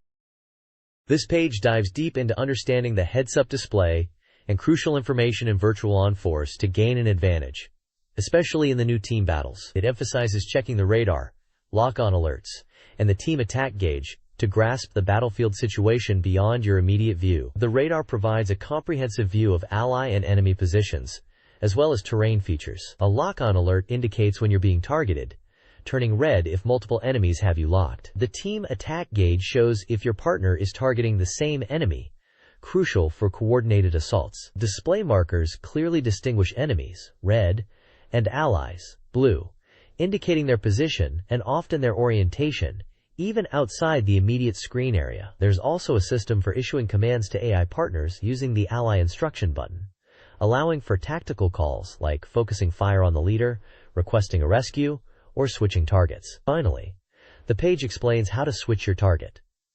This is done by pressing both turbo buttons simultaneously, but it's only possible when not performing an attack. A white line appears on the screen, guiding you to the new target. A key caution is highlighted. Attempting to switch targets while dashing can lead to a failed cancel, so a specific technique is needed, involving holding one turbo button while pressing the other, to ensure a successful target switch during a dash. The next page continues the basic guide for Virtual On Force, focusing on the initial selection of Virtuoids available to new pilots. It explains that this section details the capabilities of these early machines, supplementing the previous discussion on basic weapons with insights into effective combat techniques and understanding enemy movements. The page highlights how Virtuoid coloring in the arcade version can change depending on which player's cabinet you're using, showing examples of the Temjin 707J in different hues across the 1P to 4P setups. It then presents a performance evaluation system used within the magazine, translating the game's internal 10-step scale into a familiar letter-grade format from a plus down to E. This rating system covers crucial stats: infight, close combat, shot performance across short, middle, and long ranges, and mobility. The profile section kicks off with the iconic Temjin 707J. Described as standard in both close combat and mobility, its shooting performance, particularly at mid and long range, is noted as somewhat low. However, the Temjin series is characterized by having fewer openings in its actions, making it a versatile machine. The article emphasizes its powerful forward-RW attack for pressuring opponents and securing hits, while also suggesting careful use of the Turbo CW Powerbomb Mk3, due to its large attack area, but significant opening upon firing, especially in one-on-one situations. It also briefly touches on the utility of its basic LW, Turbo Shot, and RW, Sleipnir Mk4. This guide excerpt details two early-game Virtuoids in Virtual On Force. Feiyan with Vivid Heart, a mobile support unit, excels with its mobility, and is best used by avoiding direct combat due to its weak armor. Strategies include using specific weapon combinations like walking LW followed by forward-RW, or walking CW for attacking through obstacles. Its performance ratings are generally in the LZIC range, with lower marks in shooting at close and mid-range. Angelin MH is characterized by weak, close-range combat, but strong mobility and support capabilities. It is advised to maintain distance and capitalize on enemy openings. A key feature is summoning the Ice Dragon HRI-MR with CW attacks for cover and offensive support. Angelin's LW nullifies projectiles, and RW fires a laser. Its close-range attacks, despite short reach, generate quickly, offering a potential single-hit opportunity. This guide section covers two Virtual On Force Virtuoids, Bal D. Mayora and Vox D101 Dan. Mabel D. Mayora, specializing in ERL deployment, sacrifices direct attack power, making comebacks hard. Effective ERL placement and team coordination are key. Use leg E.R.L to trap opponents, dash RW for pursuit, and basic weapons including LW Turboshot. Performance ratings show low close-range ability, but good shooting and average mobility. Vox D101 Dan has the lowest close-range ability, but excels at shooting at all ranges. Playstyle involves supporting teammates from a distance, utilizing cover. Employ -CW attacks from cover. Weapons include a potent, but risky, LW turbo shot, slow melee, and box launchers. Despite its low mobility rating, Dan's dash speed is adequate. Dan's strength lies in long-range support and surprising mobility. The APHARMDJ Type C is a close combat specialist in virtual on-force. It boasts strong melee and short-range shooting, focusing on aggressive tactics. It excels in close-quarters combat, utilizing its turbo shot, melee attacks, super bomb, dynamic tonfas, and Dacus gun system. The key is to be prepared for close-range engagements, setting up attacks with walking, CWS, and dashes. Conversely, the Miser Delta excels in aerial combat, relying on high mobility to evade attacks. It's less effective on the ground, vulnerable to landing attacks due to its light armor. Strategy focuses on aerial maneuverability and ranged attacks, using weapons like its turbo shot, cold dagger, breast launcher Delta, and multi-launcher Revenant 3, while minimizing ground time. Close-range combat is risky for Miser Delta due to slower attacks. This page continues the deep dive into virtual on-force, showcasing two more distinct mechs and their battle strategies. First up is Specin F-13, the Sin, a close-range specialist, rated B+ in melee, but lagging in shooting and mobility, D+.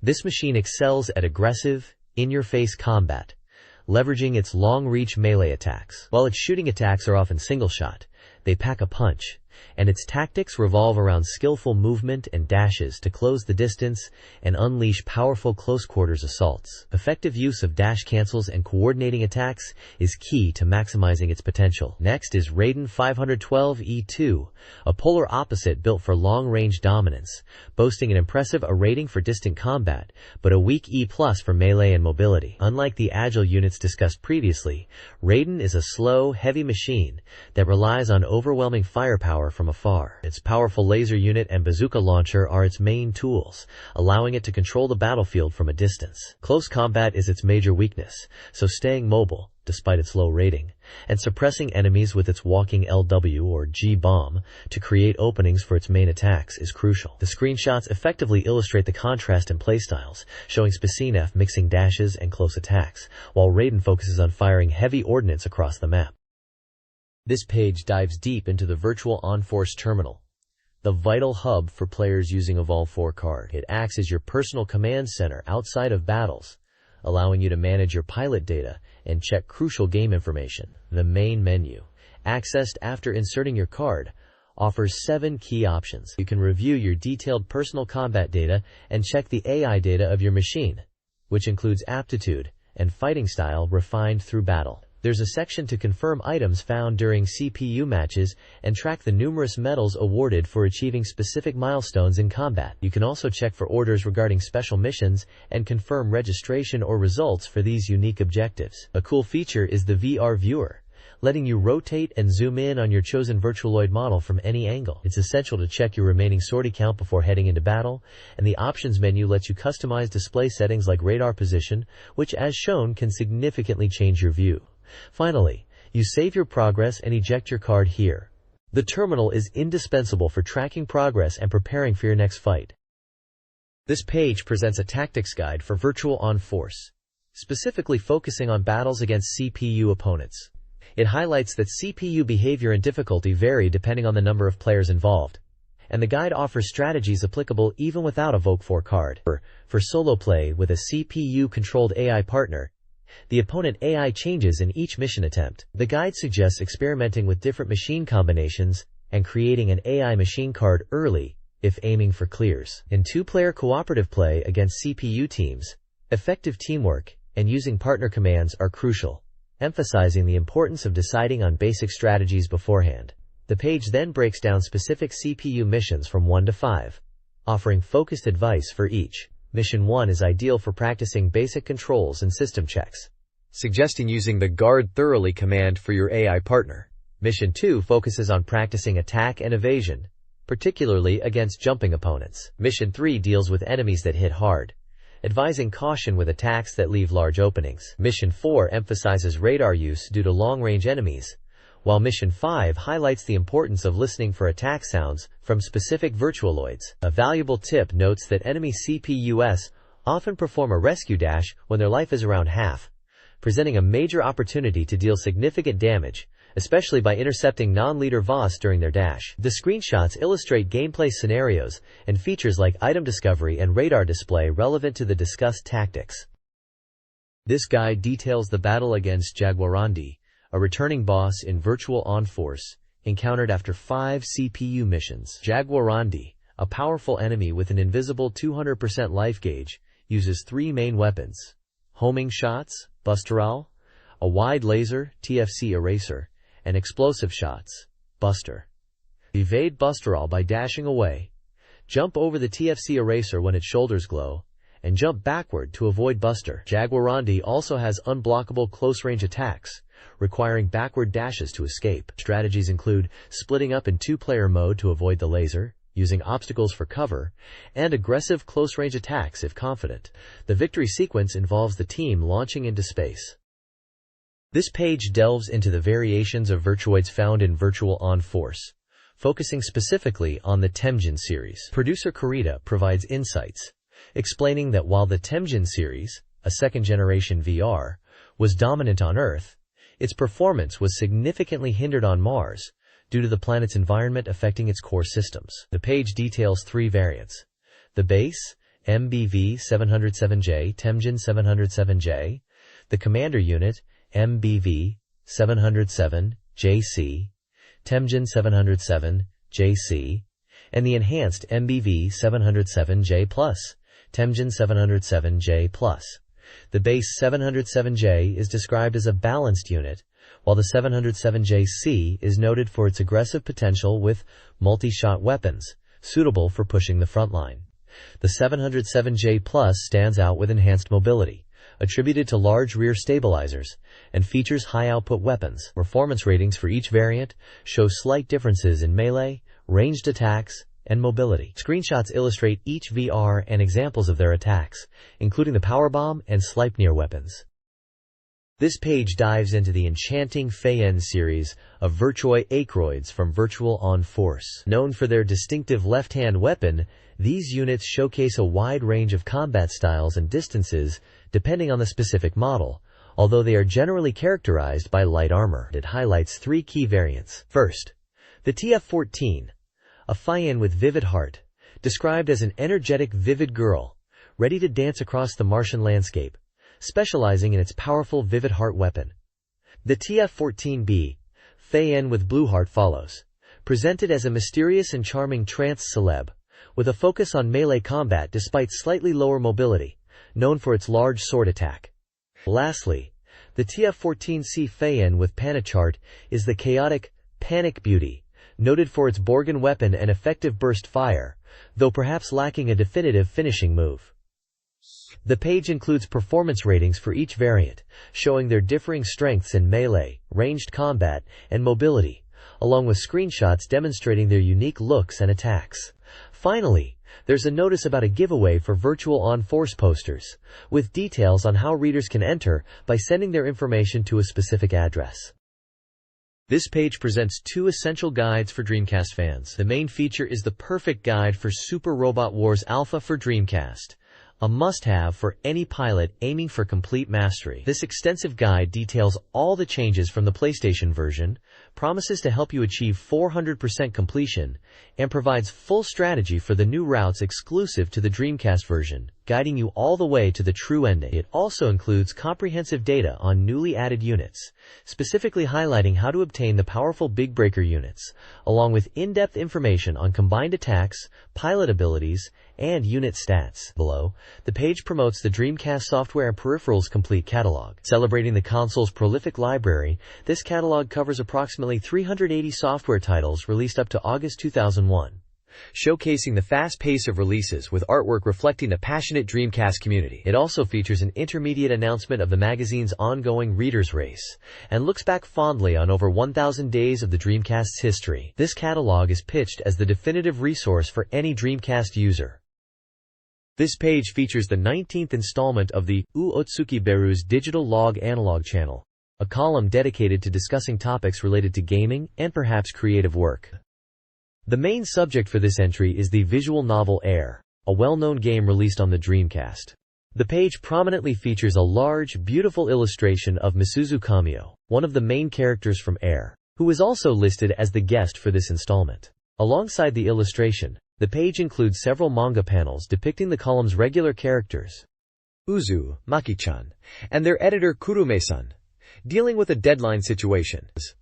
The dialogue touches upon meeting deadlines, extensions, and reacting to something related to the game Air, specifically mentioning the concept of mo. The panels convey a humorous struggle against time, and perhaps the emotional impact of the game itself. Character descriptions at the bottom identify Uzu as an illustrator, and Maki-chan as someone associated with magic, forming a close pair. Their comment after playing Air is about wanting to go on a journey. The editor, Kurume-san, is noted for overseeing Uzu despite having no particular interest in Bishoujo games, adding a layer of personality to the column's creators. Overall, this page serves as a fun, illustrated column discussing the game Air from the perspective of the magazine's contributors. This page features the Dorimaga Artist Color Annex, a section showcasing artwork contributed by readers, with the subtitle noting that the magazine is gradually starting to feel more like a general interest publication. A small update mentions that issues preventing email submissions have been resolved. The page displays various illustrations alongside comments from the artists and the editorial team. One piece features a girl enjoying food, referencing the game Comic Party and the theme of autumn. Another shows chibi characters identified with Phantasy Star Online, submitted by an artist known as a big fan of the game. There's also an illustration of a character from Cardcaptor Sakura, with the artist mentioning awaiting the release of Sakura Wars 4 and referencing a character from that series. Other art includes a woman on a motorbike, described as a scene from a game with an exotic feel, and a chibi illustration of Yuna from Final Fantasy X, where the artist discusses various game genres. Finally, an artwork depicts a character from Soul Calibur 2, although the accompanying comment mistakenly refers to it as an illustration for Final Fantasy while discussing collecting figures. The section highlights the diverse talents of the magazine's readers and their connection to various games and characters. This page continues the Dorimaga exhibition section, showcasing more fan-submitted artwork. We see a diverse collection of illustrations from readers, featuring characters from various games. Among the pieces are artwork inspired by the classic strategy RPG series, Shining Force, a vibrant depiction of Dizzy from Guilty Gear, who the editor notes is supreme, and characters from a title called Fragrance Tale. There are also original characters or fan interpretations, such as Jiho-chan, a piece reflecting on the atmosphere of a forest, and a character referred to as Beginner Belle from an unknown game, highlighted for her design. A drawing related to the Lobelia series features a character described as enjoying gambling. Further down, there are pieces that appear to be fan art for popular Sega titles like Nights into Dreams, and potentially a character related to Jet Set Radio Future. The submissions showcase a wide range of artistic styles and game inspirations from the magazine's dedicated readership. The page also includes guidelines for submitting artwork, detailing formats, and contact information for those wishing to participate in future exhibitions. This page is an exciting announcement about a special offer for readers, a custom 2002 desk calendar from Dorimaga, available to everyone who applies. This is presented as the final opportunity to get your hands on it before the November 16th deadline. The calendar boasts a unique illustration for each month, featuring a fantastic lineup of game titles including fan favorites like Virtua Fighter 4, Soul Calibur 2, Sakura Wars, Cyber Troopers Virtual on Force, and Space Channel 5 Part 2. The page includes sample artwork, showing characters reminiscent of Sakura Wars and Space Channel 5, alongside a mech from Virtual on Force. Applying is straightforward, involving a form from page 89 and a payment of 400 yen plus handling fees at the post office. Important rules and precautions are listed, making sure applicants use the correct form and fill everything out accurately. There are also phone numbers provided for any questions about the application or delivery status. This page features the Reader Contribution Corner, starting with a playful title about the hot pot season. This section showcases various letters and comments from readers, covering a range of topics including the magazine itself, games, and general observations, with responses from the editorial staff. Illustrations accompanying some comments provide visual context, including a spiky creature and anime-style characters. The tone is informal and interactive, reflecting the direct communication between the magazine and its audience. Below the reader contributions is the Dorimaga Recommended Movies section, highlighting films under the banner Cinemas. It suggests thrillers and romance movies are suitable for the current season. There is a popular movie ranking listing films for a specific period in October 2001, compiled from data in Tokyo areas. The page also features brief reviews of 2 recommended movies. Cyber's Violence, described as a sci-fi thriller shown at the Tokyo International Fantastic Film Festival about connecting digital devices, and Moulin Rouge, a fantasy love story set in a nightclub, noted for its modern music and fashion, and its retelling of a classic romance. Each review includes an image from the film and key staff information. This page features a reader art corner showcasing various submissions, including characters from games like Dead or Alive, Capcom vs. SNK featuring Chun-Li, Candy Stripe, and Grandia 2. Below is a feature focused on composer Noriyuki Iwadare. He opens by reflecting on the current global situation, referencing the ongoing conflict involving America and Afghanistan, before discussing the importance of music in games. He shares his thoughts on sound quality in different formats, the value of thoughtful music arrangements, and the joy of listening to orchestrated game music albums. The page concludes with a promotion for music albums from the Grandia series, including The Best of Grandia and the Grandia 2 original soundtrack. Information is provided on how to purchase these albums, along with website addresses for ordering, and a photo showing a recording studio environment. This page features a reader art corner where fans have submitted their drawings. The submissions include detailed renditions of characters from popular fighting games like Dead or Alive, The King of Fighters, and Soul Calibur, as well as characters from RPGs such as Sakura Wars and what appears to be Phantasy Star Online. There are also drawings of cars, including a Mazda RX-7 from Sega GT 2002, and some original character designs. The comments highlight details like character presence, style, and design ideas. Below, the Book Me section recommends books, continuing the magazine's focus on culture. Following the previous page's music theme, this section highlights 2 books related to music. A game book titled You Are a Million Artist, that helps readers discover their own artist type through interactive choices, and an autobiography titled My Music Warrior Training, by a conductor detailing their early struggles and passion for music. The page also includes a ranking of popular books, featuring strategy guides for games like Super Robot Wars A and Dynasty Warriors 3, along with various novels and comics. This page features a collection of illustrated panels and a recurring column by a notable figure in the game industry. The top part presents several short comics or illustrations, seemingly contributions from various locations in Japan, each with a title and contributor name. These include humorous takes, some referencing gaming such as Timid Ryusan, which depicts Street Fighter characters, and another mentioning the Xbox console. The styles vary, offering a glimpse into different interpretations and themes, ranging from daily life to more abstract ideas. The lower portion is dedicated to the 7th installment of Koji Hayama's column, titled Koji Hayama's Fun with Hangyo. Hayama is a prominent figure in game music, particularly known for his work on titles like Super Aniki and Messiah on PC Engine. In this column, he discusses the highly secretive nature of the game development industry. He reflects on his position as a game music professional and laments the vast amount of interesting information and stories he cannot share due to strict secrecy protocols, humorously comparing himself to a CIA or FBI agent.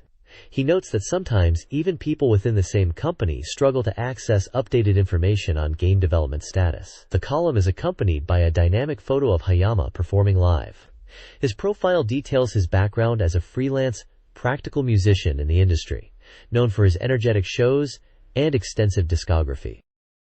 This page features a lively collection of reader contributions and a guide to recent music releases. The top section is titled True Dorimaga Liberation Declaration, and presents various illustrated pieces and commentary from readers across Japan. Topics range from reflections on the story of Shenmue 2i, questioning if it's a recurring tragedy, to humorous takes on character archetypes like girls with prominent foreheads, cat ears, and fangs. One illustration features characters reminiscent of Capcom vs. SNK 2.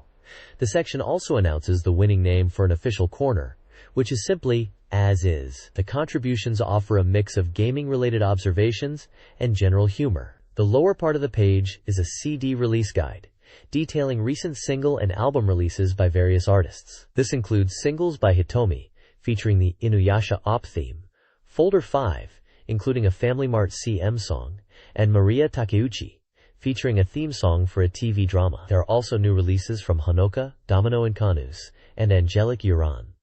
The guide provides brief descriptions of the music and their ties to anime, TV, or other media.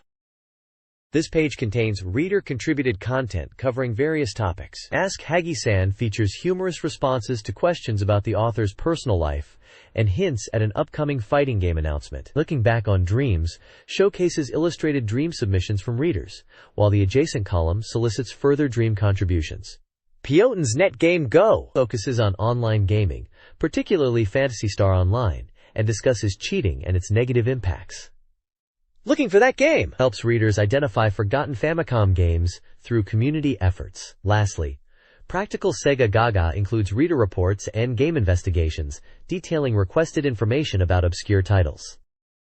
This page features reader-submitted content showcasing creativity and passion for Sega games and culture. One highlight is the Game Character Staring Contest, where readers submit humorous drawings of various characters, like Sonic from Sonic Adventure or Hiryu from Strider. Another fun section is Game Fusion, where readers combine elements from different games to create imaginative new concepts, such as merging Outrigger and Sega, or pitting X-Men against Pretty Fighter. A major focus is the Sega Kara column, dedicated to Sega's Dreamcast karaoke peripheral. Readers request songs from their favorite game and anime soundtracks to be added to the service. Popular requests include theme songs from Hikaru's Go, Getter Robo, Neo Getter Robo, and various tracks by Takahashi Yoko, famous for her work on Evangelion. Adjacent to this is a column where fans share their passionate feelings towards great songs, discussing beloved tunes like the opening from Scryed or a song related to Skies of Arcadia. Finally, the page announces a power-up present giveaway, offering readers the chance to win the Sega Dreamcast Dorimaga unit itself, perfect for enjoying those requested game tunes at home. These sections provide a great snapshot of the community's engagement with Sega's diverse entertainment offerings. This page features a variety of reader-focused content and magazine updates. The This Week 2 Fukawa section addresses corrections from a previous issue, notably regarding misidentified contributors on pages 89 and 91. A smaller reader comment touches on character appearances, the dynamic between male and female characters, Loli and Shota, and the blending of 2D and 3D worlds.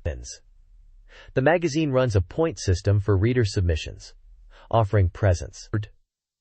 Reaching 10 points earns you book vouchers and original Dorimaga goods, while accumulating 20 points lets you choose any non-limited or mail-order Dreamcast game software. A ranking lists readers by points, showcasing active community members. A guide outlines the various submission corners, including sections for daily thoughts and questions, illustrations, game discussions, free expression, complaints, manga, an opinion box, content focused on younger male characters, and ideas for new features. Submission rules specify using white postcard paper for text and detail requirements for illustrations, also noting that email submissions are now accepted.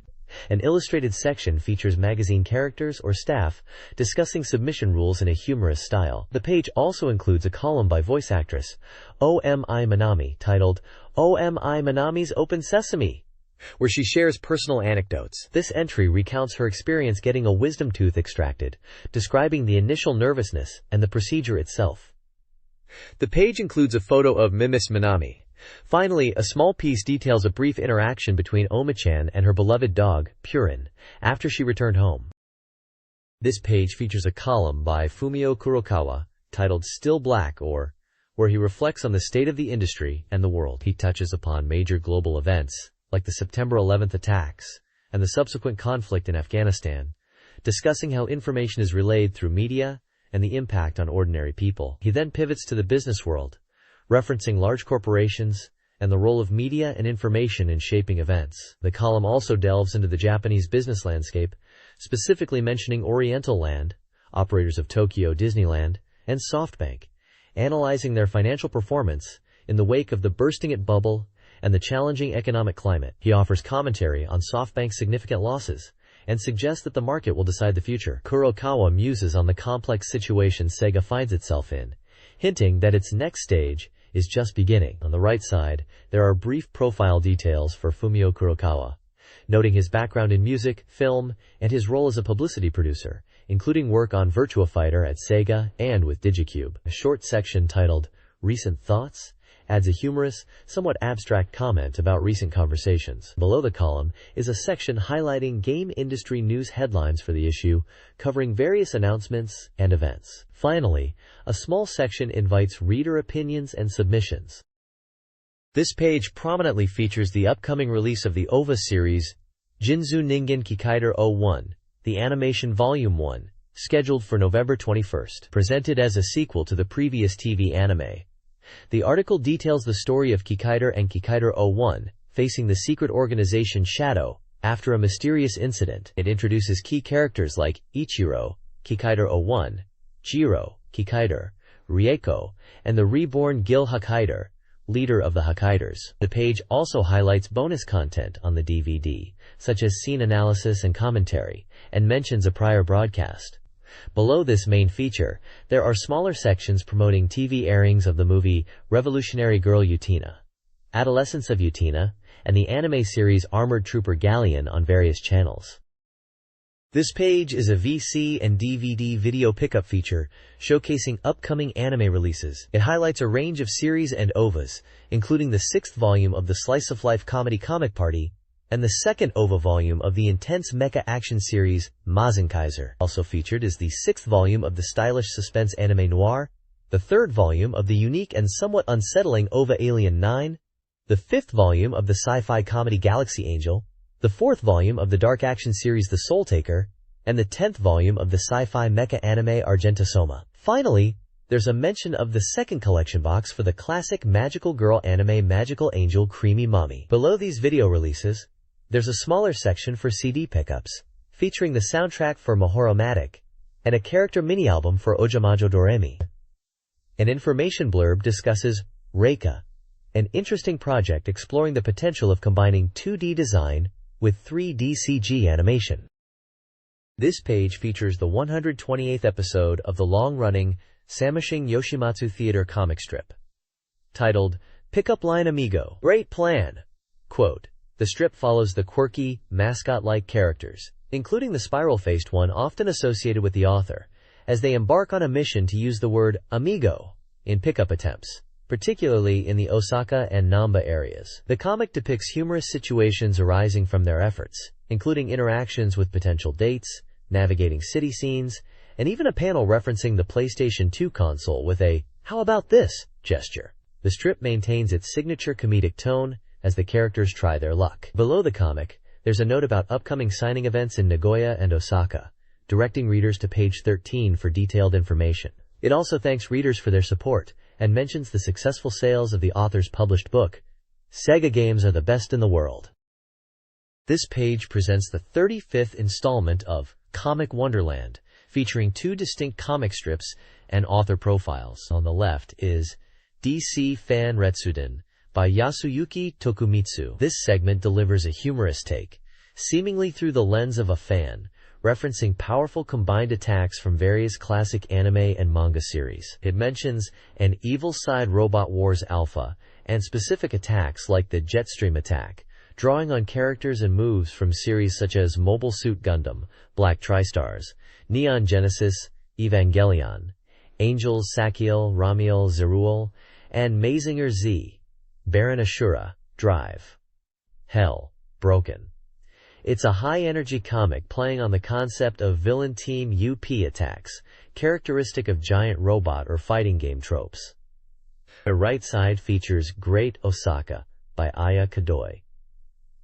This comic follows a slice-of-life style, depicting characters in an everyday setting, specifically referencing Osaka. Scenes show characters interacting, including eating soba and passing seasoning. The dialogue touches on bringing items, expressing confidence in a situation, and discussions potentially related to knowing people from Osaka. It maintains a conversational, comedic tone. Below the comics, profiles are provided for both authors, detailing their previous works, including manga series and original artwork for games and other publications, highlighting their backgrounds in comics and media related to gaming and fan culture. Miku Ishida, a 13-year-old rising star, is profiled in Radical Communication. The interview reveals her love for gaming, including consoles like SNES, N64, and PlayStation, along with Dance Dance Revolution. She frequents a supermarket game center and owns a Game Boy. Ishida also enjoys collecting character merchandise like Hello Kitty and Betty Boop. The interview details her childhood, including a memory of a scary incident in kindergarten. The accompanying biography states she was born in Akaichi in 1988 and debuted in a Coca-Cola commercial. She has released a photo book and DVD, appeared in films, and is currently a host on Player Ver. 2.0. Ishida enjoys spending time with friends and admires actress Yumi Adachi. This page showcases 2 essential guidebooks for Dreamcast gamers. First up is an extensive update to the Phantasy Star Online Perfect Guide, now covering all the content from Vera. 2. It promises valuable information for all players, with a massive 6 major sections detailed thoroughly. These include detailed area maps to help you navigate every zone, comprehensive enemy data with weaknesses and attack patterns, in-depth boss strategies for every major encounter, a look at the coveted rare items with acquisition hints, the secrets behind mag evolution and their capabilities, and an explanation of sectionids and their relationship with rare item drops. This guide is a hefty 384 pages and available now. Below that is the Crazy Taxi 2 Driver's Manual, designed to help you master the game's chaotic fun. It features illustrated explanations to teach you all the crazy techniques, map strategies broken down by area highlighting key points, and a complete strategy guide for the challenging Crazy Pyramid mode, helping you achieve better records. It also fully discloses hidden elements, details about the online services, and other crucial information. This manual is 128 pages and is also available now. These guides cover critical aspects of 2 classic Dreamcast titles, providing the knowledge needed to fully conquer their challenges. This page is a reader questionnaire, serving as a vital feedback mechanism for the magazine. It prompts readers to provide demographic information, including gender, age, and occupation or school status. It also inquires about their habits, specifically which gaming media they frequently use and how often they submit these questionnaires. The questionnaire delves into reader engagement with the current issue, asking for opinions on the articles and overall impression. It uses Table 1, titled This Issue's Articles, as a reference for readers to identify which pieces they found interesting or uninteresting. Further sections explore personal gaming habits, asking how many game software titles the reader has purchased recently and what their criteria are for buying games. It also references Table 2, the hardware list, asking readers to indicate which systems they currently own and which they plan to purchase. Finally, it asks about software they wish to buy, referencing a list on page 18. The page provides clear instructions on how to correctly fill out the form using numerical codes and filling in the answer boxes. This page features column number 13 of the bi-weekly column Iruero de Sukusukusu by manga artist Izumi Takimoto, titled A Certain Day's Online Shopping. The column, presented in a charming manga style, details the author's experiences with mail order and online shopping. It starts with a past memory of ordering imported goods from a catalog, resulting in a futon cover that was too large. The author then discusses how much they enjoy online shopping now, finding items easily that might be hard to locate locally, like a specific liquid soap dispenser. They also compare the cost, noting that while the item might be cheaper online, the added shipping fee needs to be considered against the transportation cost of going to a physical store. The column also touches on buying things from overseas, specifically a DVD of Japanese anime from an American store because it was cheaper. A particularly memorable anecdote involves a DVD ordered half a year prior finally arriving unexpectedly, only to discover the store had gone out of business. The author concludes by musing on the surprising depth of online shopping.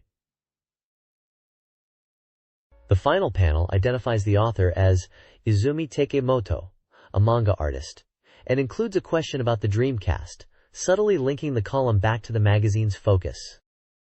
This page features a special spotlight on Sony Computer Entertainment and the PlayStation 2's powerful lineup heading into the crucial year-end sales period of 2001. The bold headline declares a big rush of PS2 titles. Dominating the visuals is the sleek black PS2 console and controller, alongside screenshots showcasing a variety of upcoming games. You can see glimpses of fan favorites like Wild Arms 3, Gran Turismo Concept, Popola Croix, Legaia Dual Saga, and the highly anticipated Jak and Daxter, the precursor legacy. There's also a shot from ICO and Torneko no Daibukan 3, featured prominently, is an interview with Masatsuka Saeki, an executive at Sony Computer Entertainment Japan, involved with PS promotion since the PlayStation launch.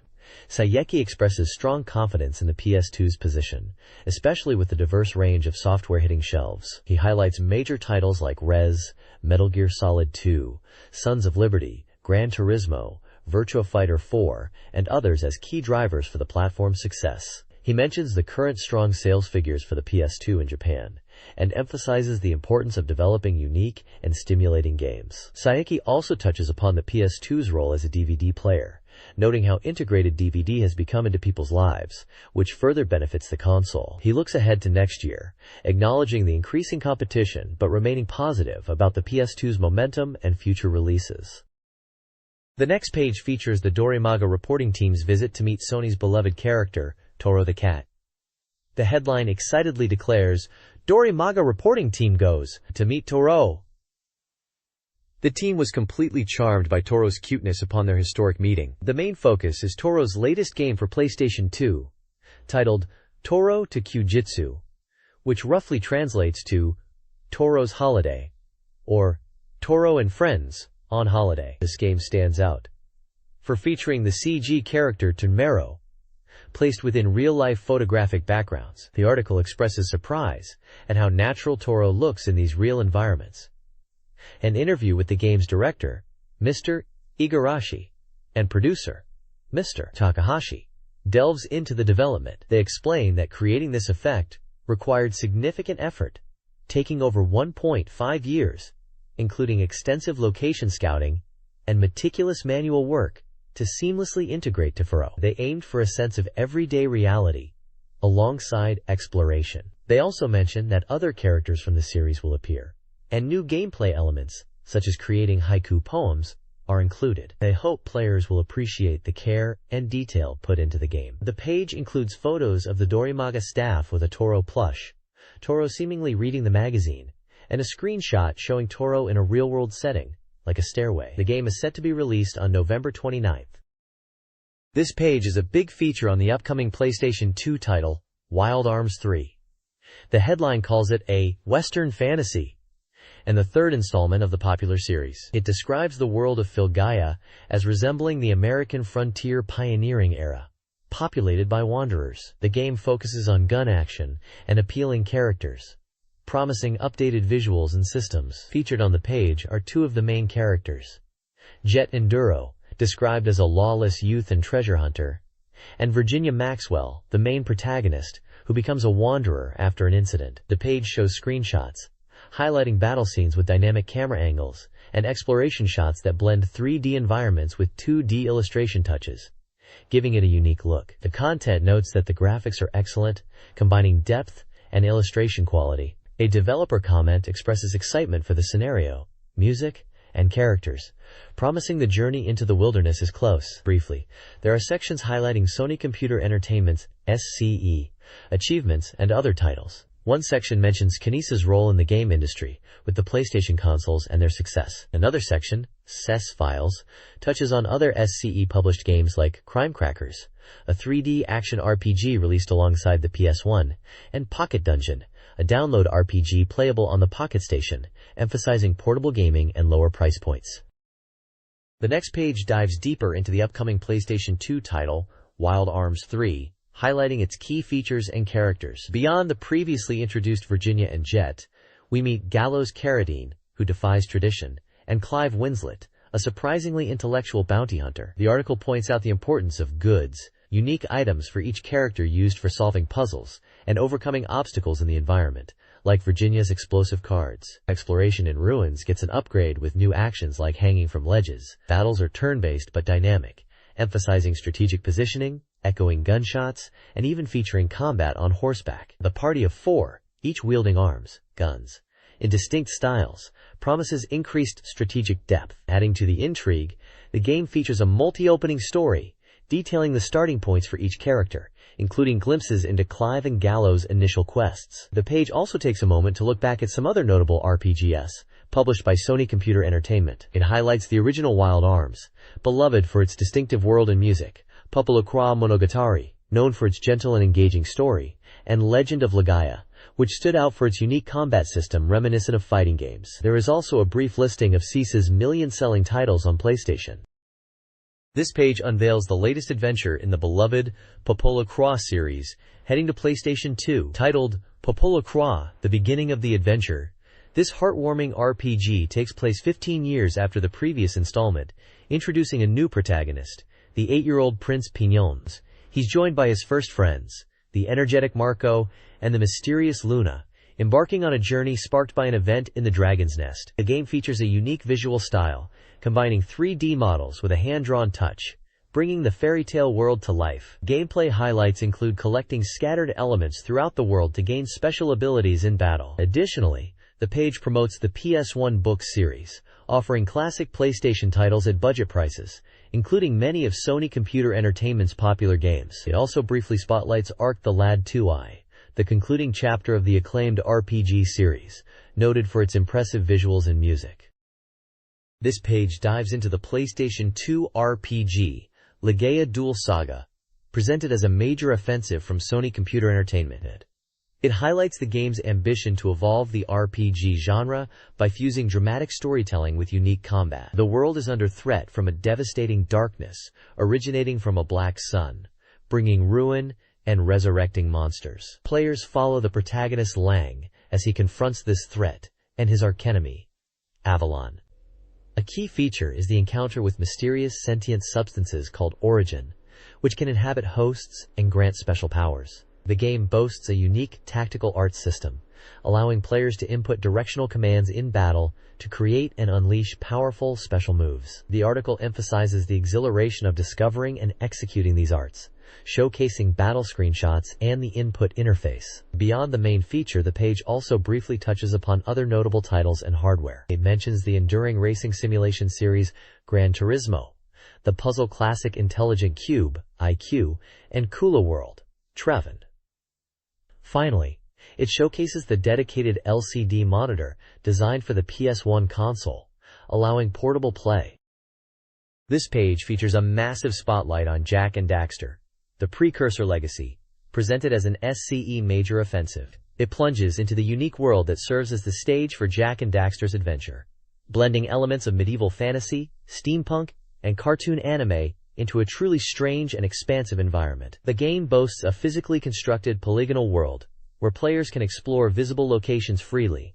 The developers describe the PS2 world as a miniature garden, filled with dynamic weather and a realistic day-night cycle, emphasizing the passion poured into the characters. There's a call to action to get the demo version, with plans to distribute 300,000 copies nationwide from November 16th. The game details confirm it's an action-adventure title for PlayStation 2, priced at 5,800 yen, supporting DualShock 2 and memory card saves. Below the main feature, the page delves into SEGA's character lineup in SEGA Files 2i Characters.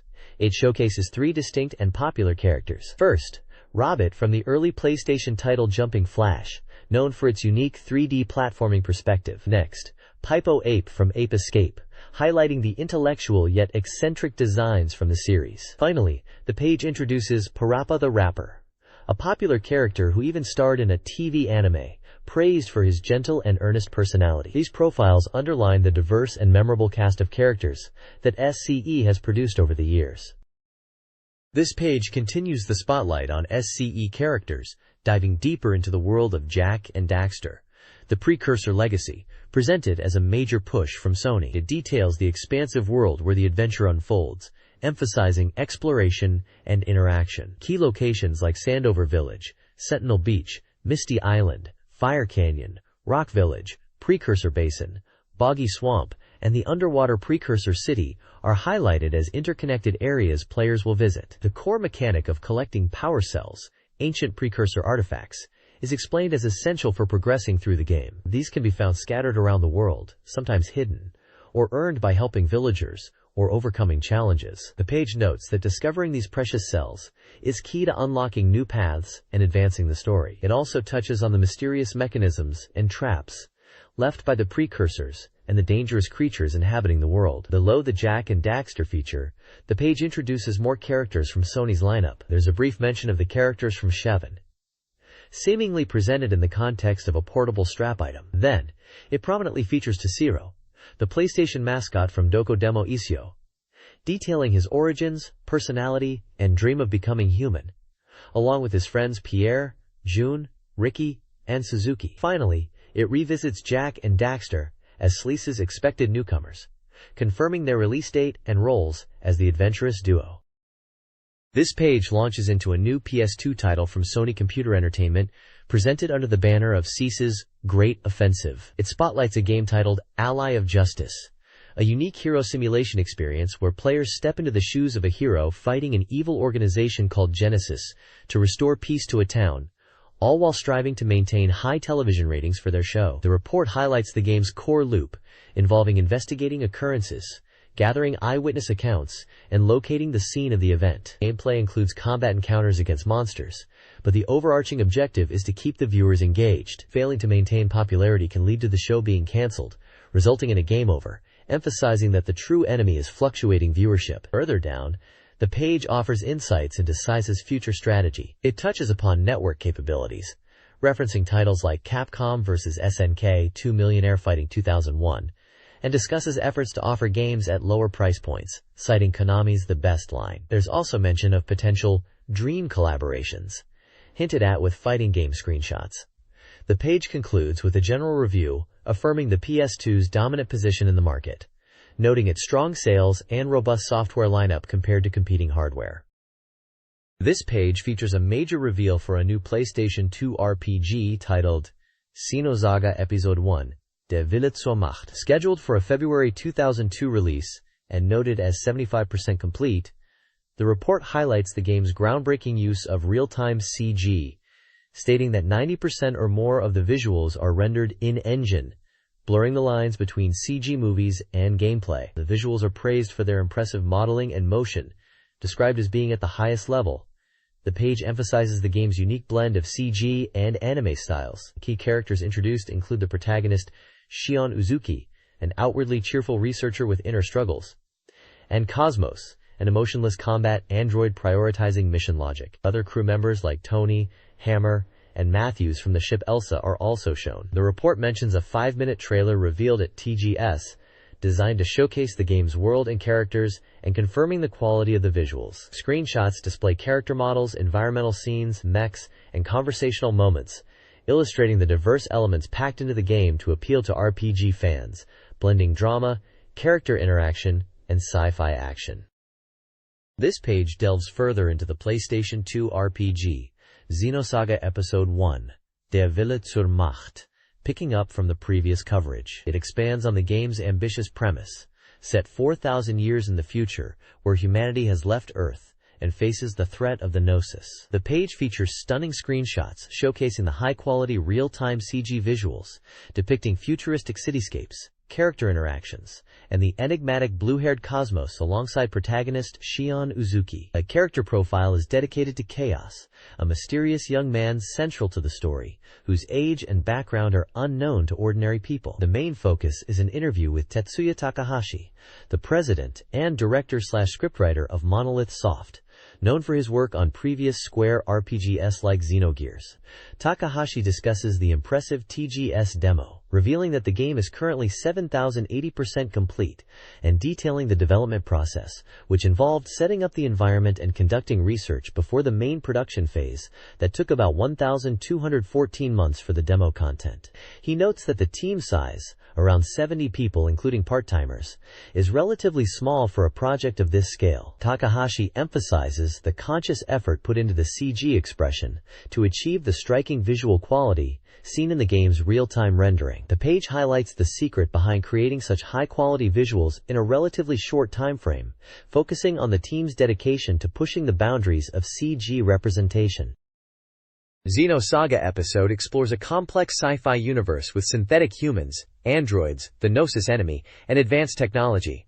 The game focuses on the will to power theme. The limited edition includes a binder, art book, and keychain, with a detailed image of the Cosmos figure. An interview reveals the developers aimed for near-movie quality visuals on the PlayStation 2, using real-time rendering mixed with pre-rendered sequences. Animation combines motion capture and hand-drawn work, Despite PS2 hardware limitations, the game's playtime has increased to around 30 hours. The strategic turn-based battle system allows deep customization of skills and items, and a 3-member party with a swapping mechanic is included. The developers believe the game will exceed expectations. This page features a spotlight on Tokimeki Memorial 3 for the PlayStation 2. This latest entry in the popular love simulation series brings the long-running high school romance experience to a new generation. The core gameplay, which involves spending 3 years of high school life raising your character's parameters and pursuing the girl of your dreams with the goal of a confession, remains intact from previous installments. A significant technical advancement highlighted is the use of toon rendering, which allows the 3D characters to move and look like anime, giving the game a distinct visual style. The game continues the tradition of having a central legendary location that plays a key role in the story. This time, it's the legendary slope at Moegi High School, where a tale exists of 2 lovers being eternally bound after confessing their love beneath the cherry blossoms on a fated day. This legend serves as a narrative pillar for the game. The article mentions the game is nearing completion for its December 20th release. Screenshots show various scenes, including character interactions, a sports festival event, the iconic legendary slope lined with cherry trees, and a small shrine associated with the legend. This page introduces the 6 main heroines you'll be spending your 3 high school years with in Tokimeki Memorial 3. Each character is featured with their artwork, voice actor, and a brief profile detailing their personality, birth date, blood type, height, hobbies, likes, and club activity. You've got characters like the somewhat shy but kind girl who got popular after an image change, a graceful girl with a lineage from a film director and stage actress, a fashionable and energetic girl, a calm and quiet girl who loves traditional Japanese culture, a sci-fi loving mechatronics expert, and a cool and mysterious girl with a hidden side. The page also highlights key features of the game. The first point, building on what we saw previously, emphasizes the toon rendering technology, showcasing how it allows the 3D polygon characters to move smoothly and expressively in-game, appearing much like hand-drawn animation. The second point introduces the emotional voice system, where the girls can actually call the player by name, adding a layer of immersion. Finally, the third point details the contents of the limited edition, which includes special items like a soundtrack with new original songs and in-game music, character bottle caps, and a setting materials book. It's clear Konami is pulling out all the stops for this next entry in the legendary romance simulation series, bringing its classic formula to PlayStation 2 with significant technical advancements and plenty of bonus content for fans.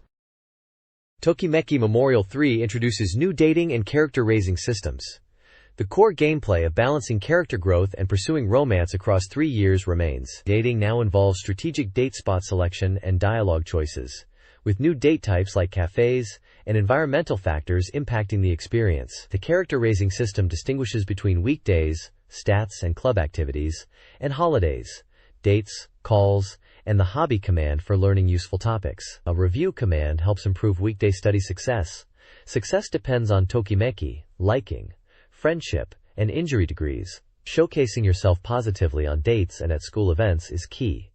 Cafe dates offer conversational choices, while the hobby command unlocks new conversation topics. Outfit choices are now critical, and choosing appropriate clothing impacts affection. School events like the swimming competition, sports day, the cultural festival, and the final exam offer crucial affection boosts. This page continues the deep dive into Tokimeki Memorial 3. It focuses on the new hobby command, a key activity for holidays. Players can choose various hobbies like crafting or cooking, which not only yield items but also expand dialogue options for dates, making them essential for building relationships. The page demonstrates how items gained from hobbies can be used. You can decorate your room, improving its atmosphere, or use items as gifts. The example shows presenting a bouquet to a girl, likely Yukiko. Another practical use is creating clothing through hobbies, like knitting a sweater, which you can wear on dates, and your date partner will react to your outfit. The game also introduces a story event system, a new approach to character narratives, where events for each girl are linked together, evolving the special event system from previous titles. Finally, the page teases the inclusion of hidden elements, familiar from earlier Tokimeki Memorial games, hinting that these secret features significantly impact the gameplay. The bottom section provides a brief look back at the series' history over 7 years, highlighting key releases starting from the original Tokimeki Memorial on PC Engine in 1994, through the Puzzle and Drama series, and the highly anticipated Tokimeki Memorial 2 on PlayStation. This page features a special report on Police 24/7, known as the Keisatsukan, Shinjuku 24G in Japan. This title is a PlayStation 2 port of the popular arcade light gun shooter from Konami that gained attention for its unique gameplay requiring players to physically move to dodge enemy fire. The page highlights the game's successful transition to the PS2 and emphasizes its commitment to reproducing the arcade's thrilling body-moving gameplay. While playable with a standard controller, the article stresses that the true enjoyment of the game comes when utilizing compatible peripherals like the Hyper Blaster and especially the Capture Eye artificial retina sensor, which replicates the motion-sensing aspect of the arcade cabinet. This setup is presented as essential to fully experience the game as it was intended. Police 24/7 is described as a social gun shooting game set in the bustling, sleepless city of Shinjuku, Tokyo. The game stages faithfully recreate real-life locations in Shinjuku in 3Ds, including famous spots like Kabukicho and Shinjuku Station, adding to the realistic feel of the intense gun battles. The narration by Mr. Nobuo Tanaka is also mentioned, contributing a distinct atmosphere to the game. The page strongly suggests that the game offers a level of realism exceeding previous titles in the genre, particularly when experienced with the dedicated peripherals, bringing the excitement of the arcade home. This page dives deeper into the PlayStation 2 version of Police 24/7, outlining the path through the main story and detailing the wealth of additional modes included in the home port. The core gameplay involves moving through stages, eliminating Yakuza members, and arresting key bosses, while strongly cautioning against shooting innocent civilians, which affects your progress. Clearing stages efficiently and accurately leads to player rank increases and bonuses. Beyond the main narrative, the PS2 version is packed with extra content. There's a training mode allowing players to select stages and adjust difficulty to practice, another story mode offering a unique scenario different from the arcade version, and an extra game focused on physically moving your body to dodge obstacles and hit targets for a more active experience. An option mode is also available for fine-tuning settings. The article stresses that the true essence of Police 24/7 is fully realized by using the Capture Eye sensor, which brings the arcade's signature motion-based gameplay home. It details the simple setup of connecting the sensor and calibrating it. Gameplay with the sensor involves physically moving left, right, or crouching down to dodge enemy fire, recreating the dynamic and physically engaging experience of the arcade original. This page features a special report on the PlayStation 2 title, Grandia Stream. It delves into the game's central conflict, which revolves around the Spirit Outbreak, a series of massive natural disasters occurring over 50 years due to distorted elemental forces. These events have fueled border conflicts between various factions. The focus is on the Naruchi's army, who are not only involved in calming these conflicts, but are also secretly investigating ancient ruins believed to be the source of the Spirit Outbreak. The page introduces Kroit, a ruthless lieutenant colonel in the Naruchi's army, and a key figure in their plan to suppress the outbreak. He's established as a rival to the protagonist, Evan. We see concept art illustrating some of the locations tied to the elemental powers, including a stronghold and a ruined area seemingly afflicted by a tornado, representing the wind element. The screenshot shows the player characters navigating a hazardous dungeon, highlighting the presence of both monsters and ancient traps. The article hints that the key to stopping the disasters lies hidden within these dangerous, ancient sites. Basic game details like genre, RPG, publisher, Enix, and single-player mode are also mentioned. This page continues the feature on Grandia Stream, titled Stop Plan, and highlighting how the operation began with an investigation. It delves into the special unit formed by the Naruchi's army to deal with the Spirit Outbreak, focusing on the key individuals assembled for this mission. We are introduced to Evan Brand, the protagonist, shown here being sent into the heart of the Spirit Outbreak within the ancient ruins due to his unique abilities. The page also features Dean, a disciplined officer managing the special unit and acting as a liaison, known for her cool demeanor but occasional frustration with Evan's team. Her voice actress is Akiko Yajima. Another central figure is Spect, the scientist who initially proposed the investigation plan, convinced the Spirit Outbreak originates from ancient ruins. Described as eccentric and obsessively knowledgeable about ancient civilization, Spect's profile notes a curious detail. His listed weight of 95 kilograms, which seems strangely high and is presented as a mystery. His voice actor is Fumihiko Tachiki. Basic stats for Croit, Dean, and Spect are shown, emphasizing Spect's unusual weight. Screenshots showcase the ancient ruins being explored, including areas identified as the Wind and Earth ruins. The article describes the exploration of these ruins as crucial, mentioning features like floating blocks for traversal and the presence of ancient structures possibly related to weaponry. Spect's deep attachment to these ruins is also mentioned as a point of mystery. This page continues the focus on Grandia Stream, introducing more key members of Evan's diverse investigation team. Formed from individuals with distinct backgrounds and quirky personalities, these characters join the Earth Guide and combat/investigation members on their mission. First is Carmine, the swift sword of wind. Despite her easygoing nature, she is relentless against enemies. Her signature move is the Sonic Saber, which pierces through foes. The combat in this game emphasizes understanding enemy positions. Next is Brandel, the unorthodox bruiser, known for constantly breaking the rules. His special move is the Victory Roar, where light radiates from his body. The text speculates if this might be a support ability. It is introduced as having a small frame, big weapon. Though not physically imposing, he is skilled and uses his ability, Sky Sword, to attack from the air, raining down blows. There's also mention of a joint technique he can perform with Evan. Finally, Mayim, the forest archer, utilizes her bow and agile body in combat. Her spin attack involves leaping high and spinning through the air. Her movements are energetic, and her voice is noted as charming. The sound effect, kuru kuru kuru kuru, likely represents her spinning attack. The Grandia Stream investigation team introduces Uruk, a powerful Hazuma warrior with the Jurikiri technique, likened to a bear. Jade, an Arcadian knight, fights with honor, and the blaster bomb staff attack. Rutina, a stoic, hidden weapon professional, excels in martial arts, and uses the rapid, Shoryuzan knife technique. The article emphasizes the importance of standard attacks in delaying enemy actions, highlighting each character's unique combat style. Familiar elements like the mascot Chiaro, with multiple types, and the enhanced meal system are back, further developing the Grandia Stream experience. Screenshots showcase the party's interactions and atmosphere.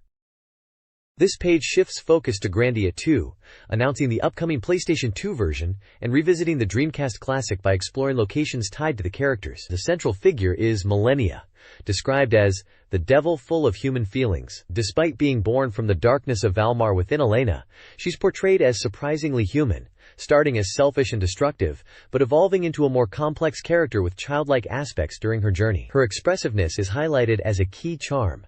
The page provides her stats: age unknown, height 163 centimeters, and weight 53 kilograms. Screenshots from the Dreamcast version show Millennia in action, including memorable dialogue moments. Details for the PS2 version are included, noting a February 21, 2002 release date, priced at 6,800 yen, published by Enix, and listed as 70% complete. This article explores the character Millennia from Grandia 2, a demon with complex emotions. It begins with her crucial role in Garland Village, highlighting her perspectives on the tragedy and sacrifice there. The piece then focuses on her inner conflict at Garland, as she battles her demonic nature and growing feelings for Ryudo. This section showcases her transformation, including a power sacrifice for Ryudo. Screenshots and sketches illustrate her pivotal moments. The narrative also discusses her rivalry with Bakal, revealing human-like interactions between demons. Finally, it describes Millennia's post-game choice to live as a human teacher, embracing freedom and growth. Character art and sketches accompany this celebration of her journey, emphasizing themes of freedom, power, and emotion. This page is a special report on the popular flight action series Sidewinder Fry for PlayStation 2. It highlights the game as the latest entry, a significant step up from the previous Max title, boasting realistic graphics and dynamic aircraft behavior for an authentic dogfighting experience. The game features varied missions and plenty of content, allowing players to easily jump into air combat. The story section details a grim future, where environmental collapse leads to global conflict. With food shortages and refugee crises sparking terrorism and war, the UN attempts intervention, but faces opposition from the Republic of Croatia and its allies, who form the World Order Reorganization Front and launch invasions. In response, the UN establishes the supranational military frontier nations and the elite pilot team SW, choosing force as the final path to resolution.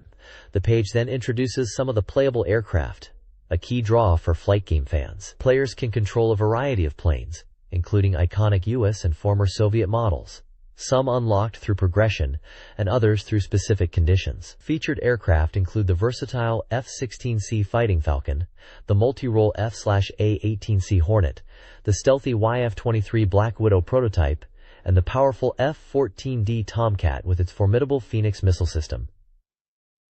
Screenshots showcase the gameplay, briefing screens, and detailed aircraft models. The next page features a special interview delving into the development of Sidewinder F, specifically focusing on the audio aspects and control methods. It highlights the game's refined graphics, showcasing detailed weaponry, aircraft, and environmental changes like weather, cities, and terrain. The high-performance AI is discussed, with emphasis on enemy AI that employs tactics beyond simple flight and supportive wingman AI. The game boasts a rich variety of 18 stage types, including carrier operations, fortress attacks, and air-to-ground missions, offering high freedom in gameplay choices like flying solo or coordinating with teammates. The special interview features key members from Square Sounds, discussing the game's music and sound design. They describe the challenge of creating immersive soundscapes, particularly for aerial combat, and the effort put into detailed sound effects and dialogue to enhance the sense of realism and action. They mention their experience from working on the Final Fantasy series. The page also introduces the F-15E Eagle, detailing its history and current status. Finally, it highlights the game's compatibility with the Flight Force joystick, promising significantly higher operability than using a standard controller, and enhancing the immersive dogfighting experience, particularly noting the vibration feedback during Vulcan attacks. The next page features a deep dive into the mysterious creature known as Seaman, as it makes its debut on PlayStation 2. This legendary being, rumored to have roots tracing back to ancient Egyptian civilization, finally reveals some of its enigmatic biological secrets that remained hidden in the Dreamcast version. The article highlights the significant shift in Seaman's environment, moving from a cultivated aquarium setting to a vast, natural habitat including oceans. Screenshots showcase the familiar fish-like form with a human face, alongside a new, more evolved form resembling an iguana, aptly named Iguani. This transformation between cultivated and natural states adds a fascinating layer to Seaman's already bizarre evolution mechanism. The core appeal of Seaman remains its unique interaction, driven by voice communication.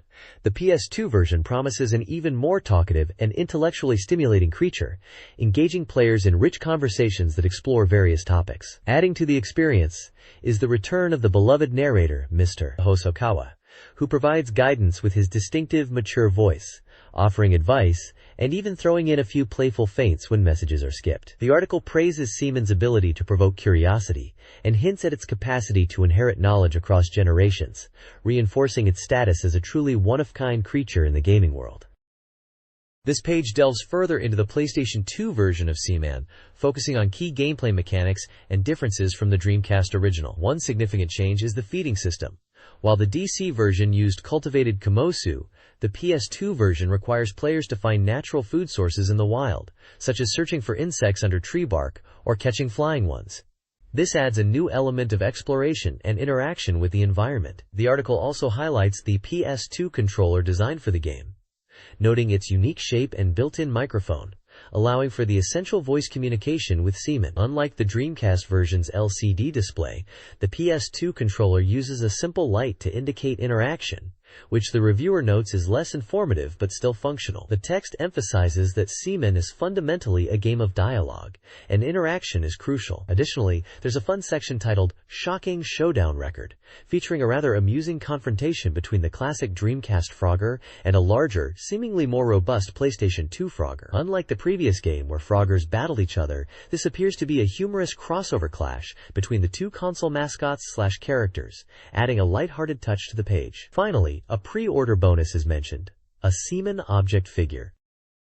This page features a special report on the PlayStation game, Memories Off Second. This visual novel romance adventure from Kid is previewed with striking anime artwork, depicting several characters in a vibrant, grassy landscape under a clear blue sky, evoking a sense of nostalgia and bittersweet youth. The page highlights the game's thematic elements, with taglines that translate to ideas like mysterious events that feel like a dream, a smile that gently enveloped you like the endlessly vast sky, and the declaration, even as it becomes a memory with time, I won't forget that one year. The accompanying text describes the premise. A seemingly peaceful life for a boy and 5 girls, living in a quiet mountain village, is disrupted by a harsh reality, hinting at future separation. The story centers on how these characters will spend their final year together, promising a novel adventure that will stir deep emotions in the player. The information box confirms it is a PlayStation game, scheduled for release in January 2002, with a completion rate of 50% at the time of the article. It lists the genre as romance-adventure, developed and published by Kid, supports 1 player, and comes on a single disc. A note mentions that the first print run will include a drama CD. The artwork and text strongly capture the sentimental tone typical of the Memories Off series. This page focuses on the visual novel Memories Off, introducing the main characters and the game's premise. The setting is Azumimura, described as a place surrounded by eternal nature. The story kicks off with the announcement that Azumi Academy, the school the protagonist and heroines attend, will be closing in 1 year. With only 6 students left, this final year becomes the core focus of the narrative. The page introduces 5 key heroines. Azumi Yoshino, the protagonist's calm and reliable childhood friend. Homura Yuka, an energetic and short-tempered childhood friend who harbors unrequited feelings for the protagonist. Matsukura Asuna, a gentle and obedient girl who works at the local general store and is good friends with Fumiya. Yaguruma Fumiya, a reclusive transfer student who is the daughter of a realist painter and has a strained relationship with her father. Matsukura Ai, Asuna's younger twin sister and the youngest student who is very attached to the protagonist and has an extreme love for cats. The artwork features each heroine, giving players a glimpse into their personalities. The page concludes with a poignant tagline, "But this is the place where we should be," underscoring the game's theme of finding belonging and cherishing memories in a specific time and place facing inevitable change. This page dives into the fighting game world of Guilty Gear X Plus on PlayStation 2, prominently featuring the veteran character Cliff Undershan. Known for his devastating attacks with his massive sword, the article highlights his offensive power while also noting his defensive vulnerability, asking how players can compensate for this weakness. A section is dedicated to Cliff's special moves, detailing his command list for players to master his techniques. An exciting announcement reveals that an in-store playable demo will be available starting mid-November, preceding the game's full release on November 29th. The demo will allow players to try out 4 characters: Soul Bad Guy, KY Kisuke, Milia Rage, and the featured Cliff Underseen. The page also showcases the results of an official illustration contest. Winning entries, including those by Shichi Fukujin-san and Ricky, will be included in the game's gallery mode, adding extra content for fans to unlock. For those looking forward to the release, details on the standard and limited DX Pack editions are provided, including their respective prices. The DX Pack is noted as a sought-after item, featuring a bonus original DVD anime clip that includes dynamic footage of GGX characters like Soul, KY, and Milia, a definite draw for fans of the series. The game is confirmed as a fighting title, supporting 12 players on PS2. This page dives into the popular digging action of Mr. Driller Spog, arriving on PlayStation. This 3rd installment in the series introduces new puzzle elements alongside the frantic drilling action. A major highlight is the expanded roster of playable characters, now totaling 6, each possessing unique abilities that affect gameplay, such as faster movement or the ability to climb 2-block heights. The core objective remains the same: drill downwards while managing your air supply and avoiding falling blocks. The game features several exciting modes. Time Attack Driller challenges players to clear maps against the clock. Mission Driller tasks you with reaching specific depths and includes a new, potentially endless space stage, where survival hinges purely on managing your air. This mode also features mysterious items with 12 different effects, including disruptive ones like Turn, which rotates the stage. Exclusive to the PlayStation version is the Scenario Driller mode. This adds a story component, pitting righteous drillers against an evil faction. This mode introduces unique rules, like the Drillstone stage, where every block drilled consumes air, demanding strategic play. Adding to the excitement is a new opening theme song performed by the legendary Mitsuko Hori, who also provides the voice for the main character, Susumu Hori. The opening movie is a brand new animation created for this release. The page also features images of various characters, including the main cast and the trio of evil drillers. This page features Super Robot Wars Compact making its debut on the WonderSwan Color. This isn't just a simple port, it's an enhanced color version of the 1999 WonderSwan title, bringing significant improvements. The developers have gone beyond just adding color to the visuals. They've packed in new elements, including a substantial number of battle scene cutscenes and additional dialogue for scenarios and characters. The overall visual presentation and story depth have been significantly boosted. The well-received support action system, seen in titles like Super Robot Wars, Alpha Gaiden, and Super Robot Wars A, is also included, expanding strategic options. The game balance has been fine-tuned as well. Screenshots highlight the updated battle visuals for various units like Mazinger Z, Getter Robo, Dunbine, Dankuga, and Gundams. The page also lists the impressive lineup of participating series, featuring classics like Multiple Gundam series, Mazinger Z, Great Mazinger, Getter Robo G, Aura Battler Dunbine, Heavy Metal LGAIM, Invincible Robot Trider G7, Dankuga, Super Beast Machine God, and Brave Raideen. The unique system from the original WS version, which allowed players to choose the order of multiple stages, is discussed as a feature being carried over. The page also shows a diagram illustrating a branching scenario structure for the story mode, suggesting multiple paths through the game starting from the first episode. Get ready for heated battles on the go. Release information indicates a December 13th release date, priced at 4,800 yen, classified as an SRPG by Banpresto. This page dives deeper into what makes the WonderSwan Color version of Super Robot Wars Compact stand out. It highlights 3 key areas where the game has been revised and enhanced. First, the familiar support action system, previously seen in console titles, is included. This allows adjacent friendly units to assist in attack or defense, adding significant strategic depth to battles.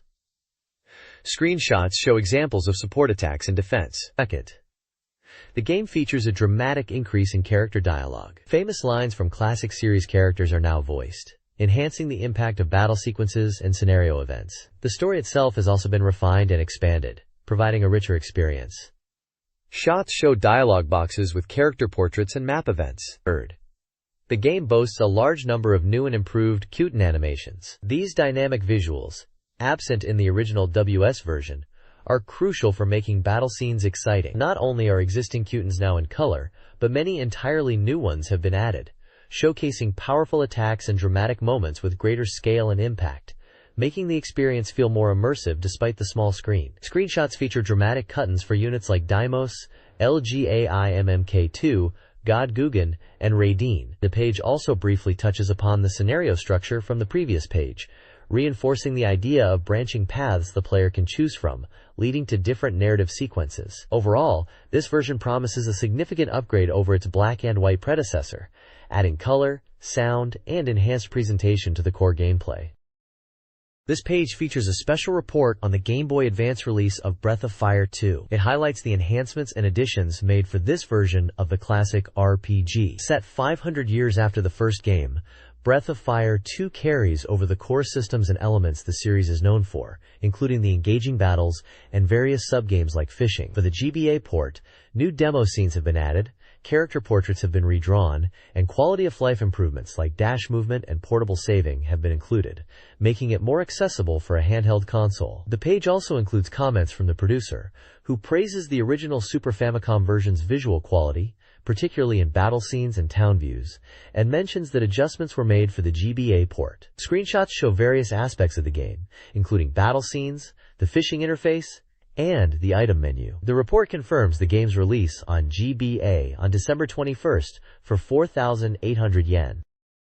This page delves further into the world of the Breath of Fire series, specifically highlighting features from Breath of Fire 2, 2i, and IV, confirming the upcoming release of Breath of Fire 2 on Game Boy Advance. Breath of Fire 2 is detailed, focusing on key gameplay systems. The Shaman Fusion system allows characters to merge with shamans of different attributes to enhance their abilities or gain powerful new attacks. Characters also possess unique skills called Tokugi and Tokunu, which encompass special physical moves and magic. The page showcases screenshots demonstrating the fusion process, character stats, and battle screens, including Ryu's dragon transformation into forms like the Thunder Dragon. The long-awaited GBA release is confirmed, promising these classic elements on a portable system. Moving on, Breath of Fire 2 is discussed, noting its release on PlayStation. It features a story about a young dragon boy in a fading world, and marked a shift to polygonal field graphics, while battles remain 2D. Dragon transformation here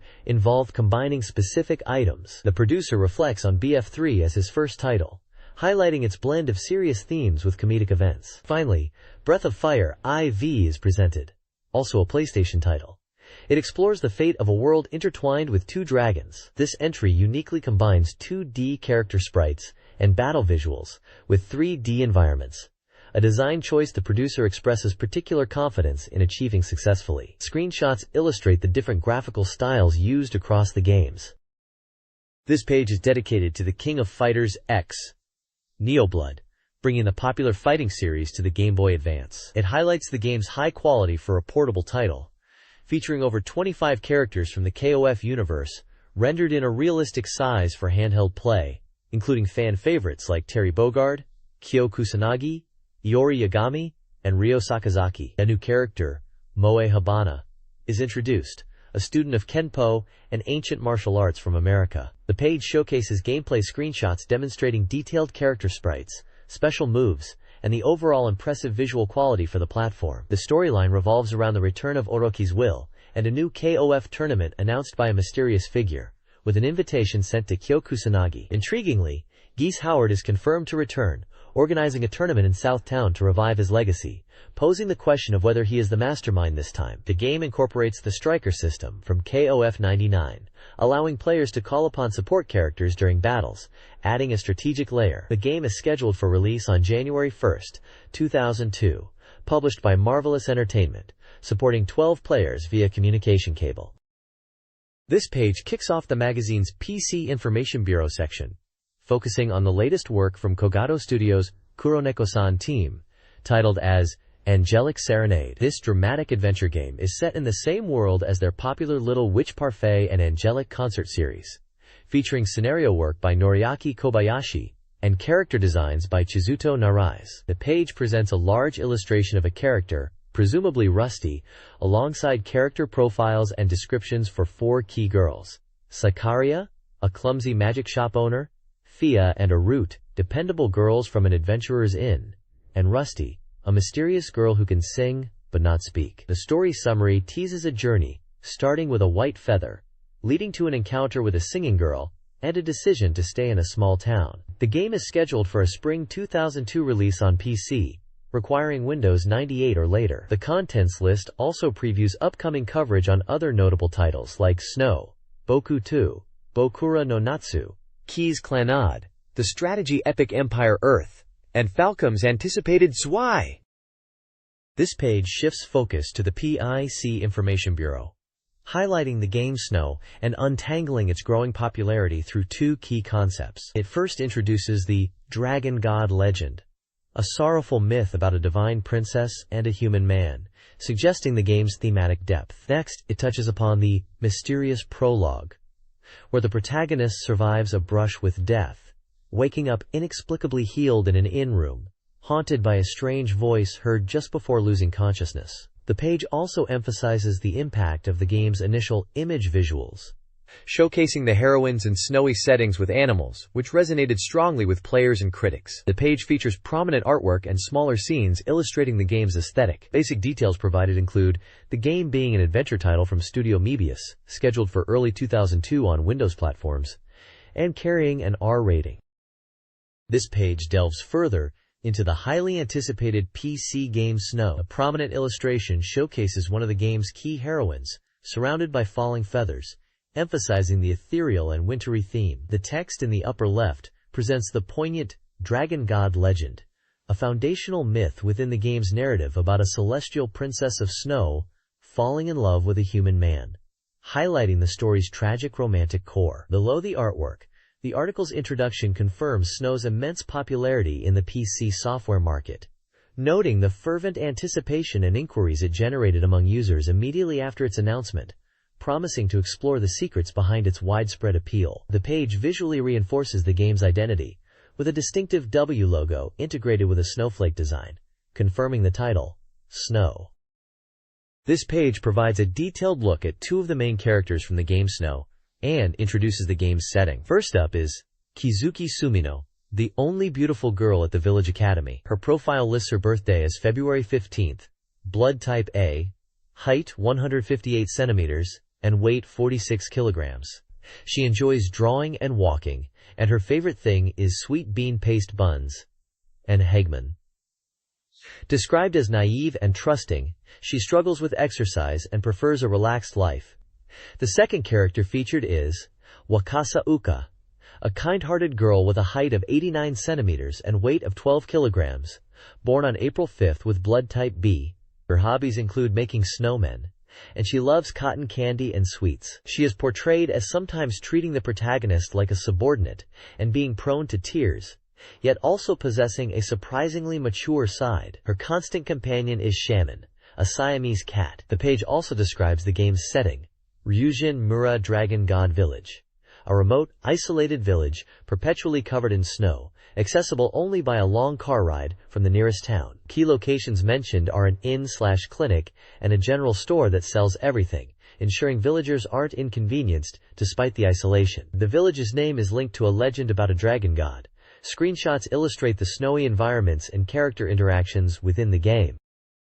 This page delves further into the world of the visual novel Snow, introducing two more key characters and detailing a significant location. First up is Hiyorigawa Asahi, an energetic and impulsive girl who is described as always looking to achieve her goals, even if it means choosing unusual methods.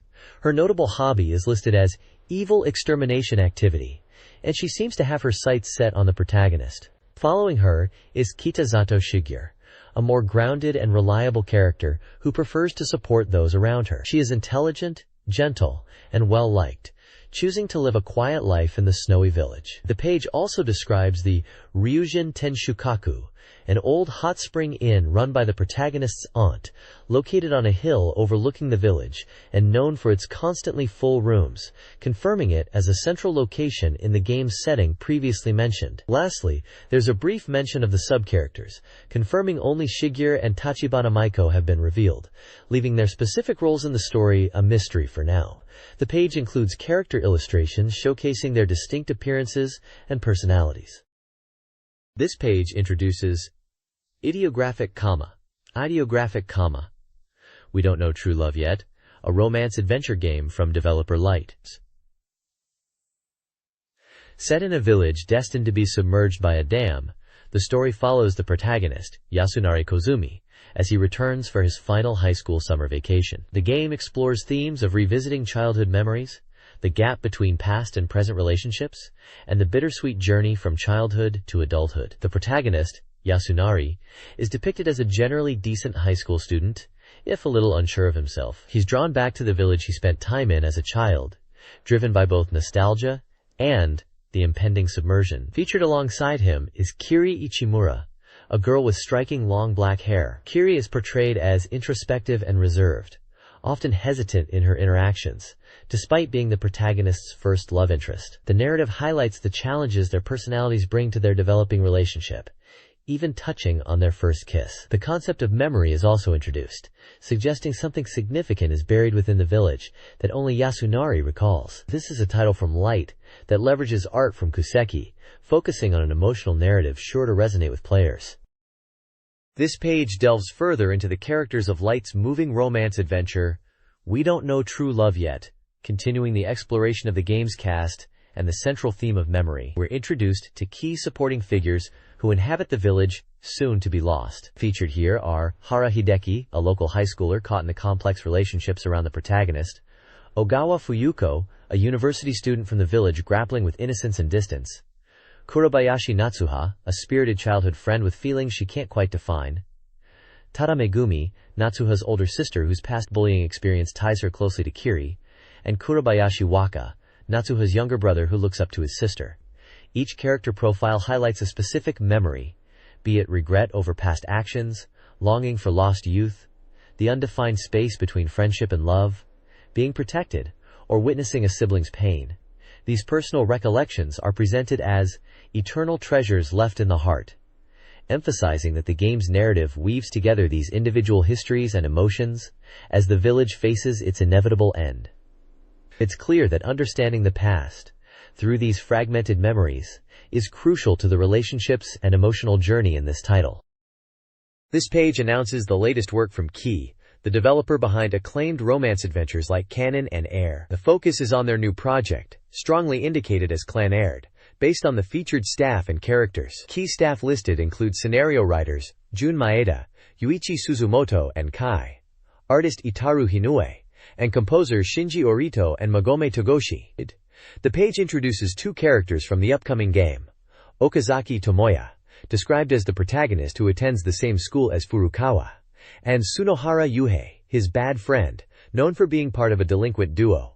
Despite entering school via a sports recommendation, Sunohara was suspended after a fight, and now leads a troubled life. Further details confirm the game is a romance adventure for Windows PX, with the release date and other specifics still undecided at the time. The page also includes evocative text passages, hinting at themes of searching, past regrets, future possibilities, and the emotional journeys characteristic of Key's visual novels, aligning with the introspective feel discussed on the previous page. This page continues the introduction to Key's new game, Clannad. Following their acclaimed works Canon and Air, while previous games focused on specific family structures or lineages, Clannad centers around the concept of family, which is also the meaning of the title in Gaelic. The page features illustrations and descriptions of the main characters. The large illustration is of Nagisa Furukawa, a third-year student who is returning to school after a long absence, and meets the protagonist, Tomoya Okazaki, under the school gate while she is feeling troubled. Smaller illustrations introduce Nagisa's family. Her father, Akio Furukawa, a lively former delinquent who runs a bakery with his wife, and her mother, Sanae Furukawa, who has a youthful appearance, a childish personality, and is prone to crying, but also helps with the bakery and teaches local children. The dialogue snippets on the left side depict the initial meeting between Tomoya and Nagisa at the school gate. This page introduces Empire Earth, a new real-time strategy game developed by Rick Goodman, the lead designer behind the popular Age of Empires series. The game promises an epic conquest spanning 500,000 years of human history, allowing players to progress through 14 distinct epochs, from the prehistoric era to the near future. The core gameplay involves building empires, managing resources, and engaging in massive battles with hundreds of units. A key feature highlighted is the vast technological progression, where warfare evolves from stone axes to modern missiles and beyond. The screenshots demonstrate this scope by showcasing scenes from various ages, including ancient civilizations, medieval castles, and even depicting modern or future conflicts. The page provides details on the game's release, stating a scheduled launch on November 11th for PC, priced at 8,800 yen. It mentions support for Windows operating systems and outlines the minimum and recommended PC specifications. Overall, the page emphasizes the unprecedented historical scale and the depth of strategic possibilities offered by Empire Earth.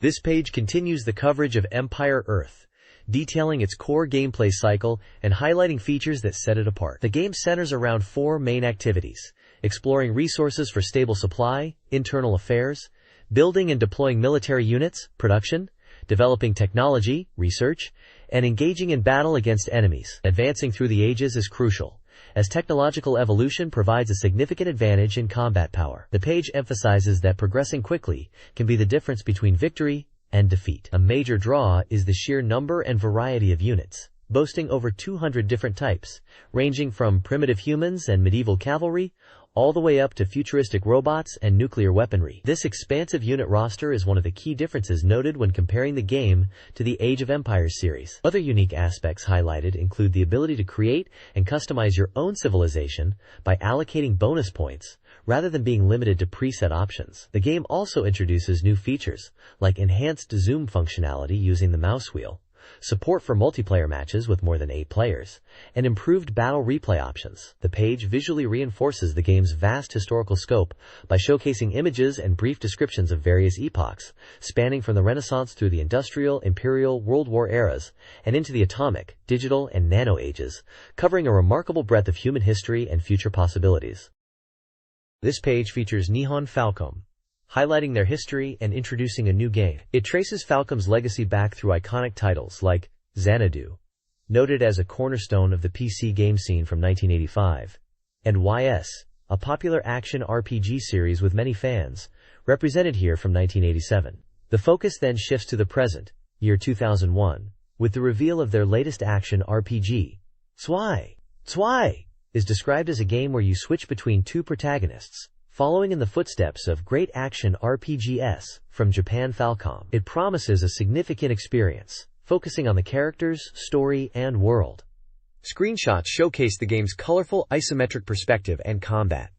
The page also introduces one of the main characters, Pockle, described as a 14-year-old boy who admires legendary holy knights, is surprisingly good at housework, and loves bad puns and pretty older sisters. Text next to the other protagonist, Pipiro, suggests she is responsible for the housework and is bad at puns. A sidebar lists technical specifications and release information, including the December 20th release date, open pricing, and PC platform requirements. The page is clearly promoting Zwei as the next major title from a developer with a rich history in the genre.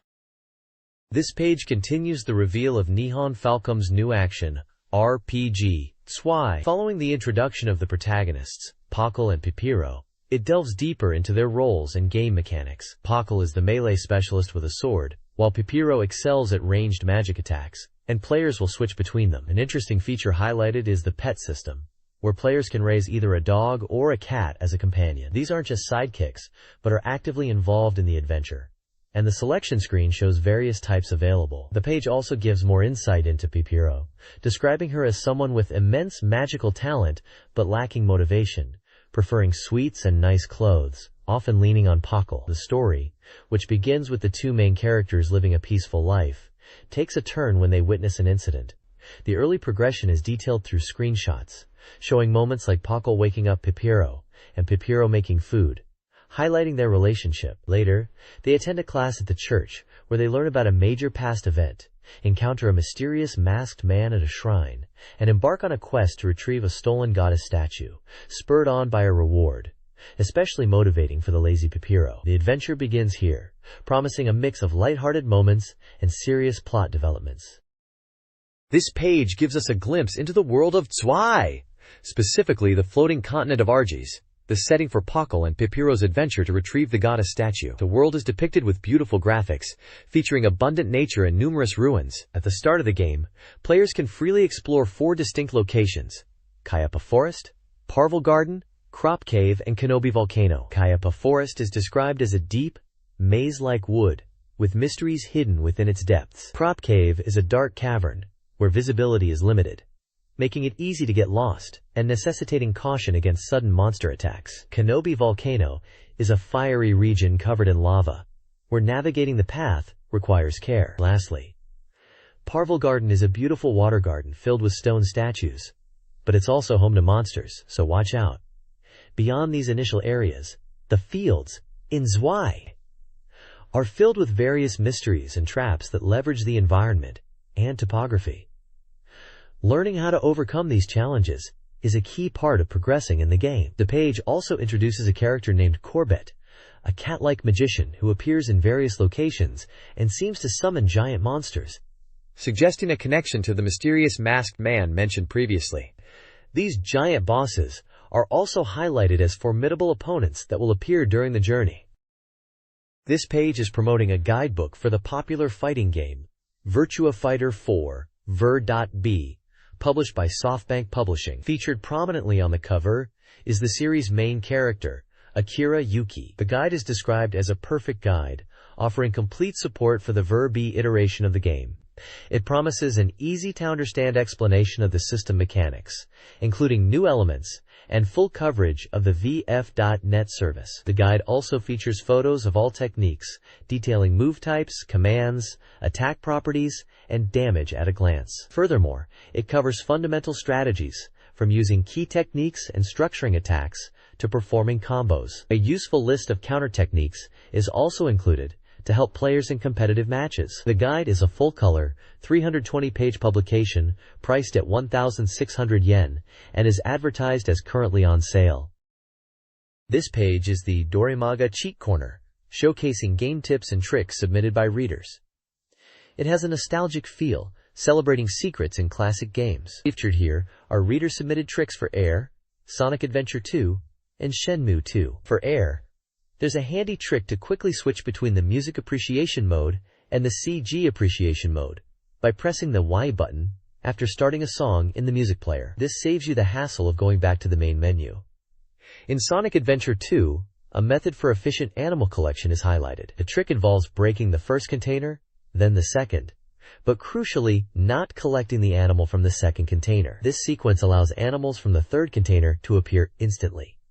Just be careful not to accidentally pick up the second container's animal, or the trick won't work. For Shenmue 2, a submission describes how to seemingly discover something by interacting with a gacha machine. The trick involves starting the gacha animation and then immediately canceling it by pressing X when prompted. This makes Ryo crouch and look around, suggesting he's searching for something, which the reader finds interesting to observe. The page also includes details on how readers can submit their own tricks for any Dreamcast game, with different prize tiers awarded based on the quality and novelty of the submission.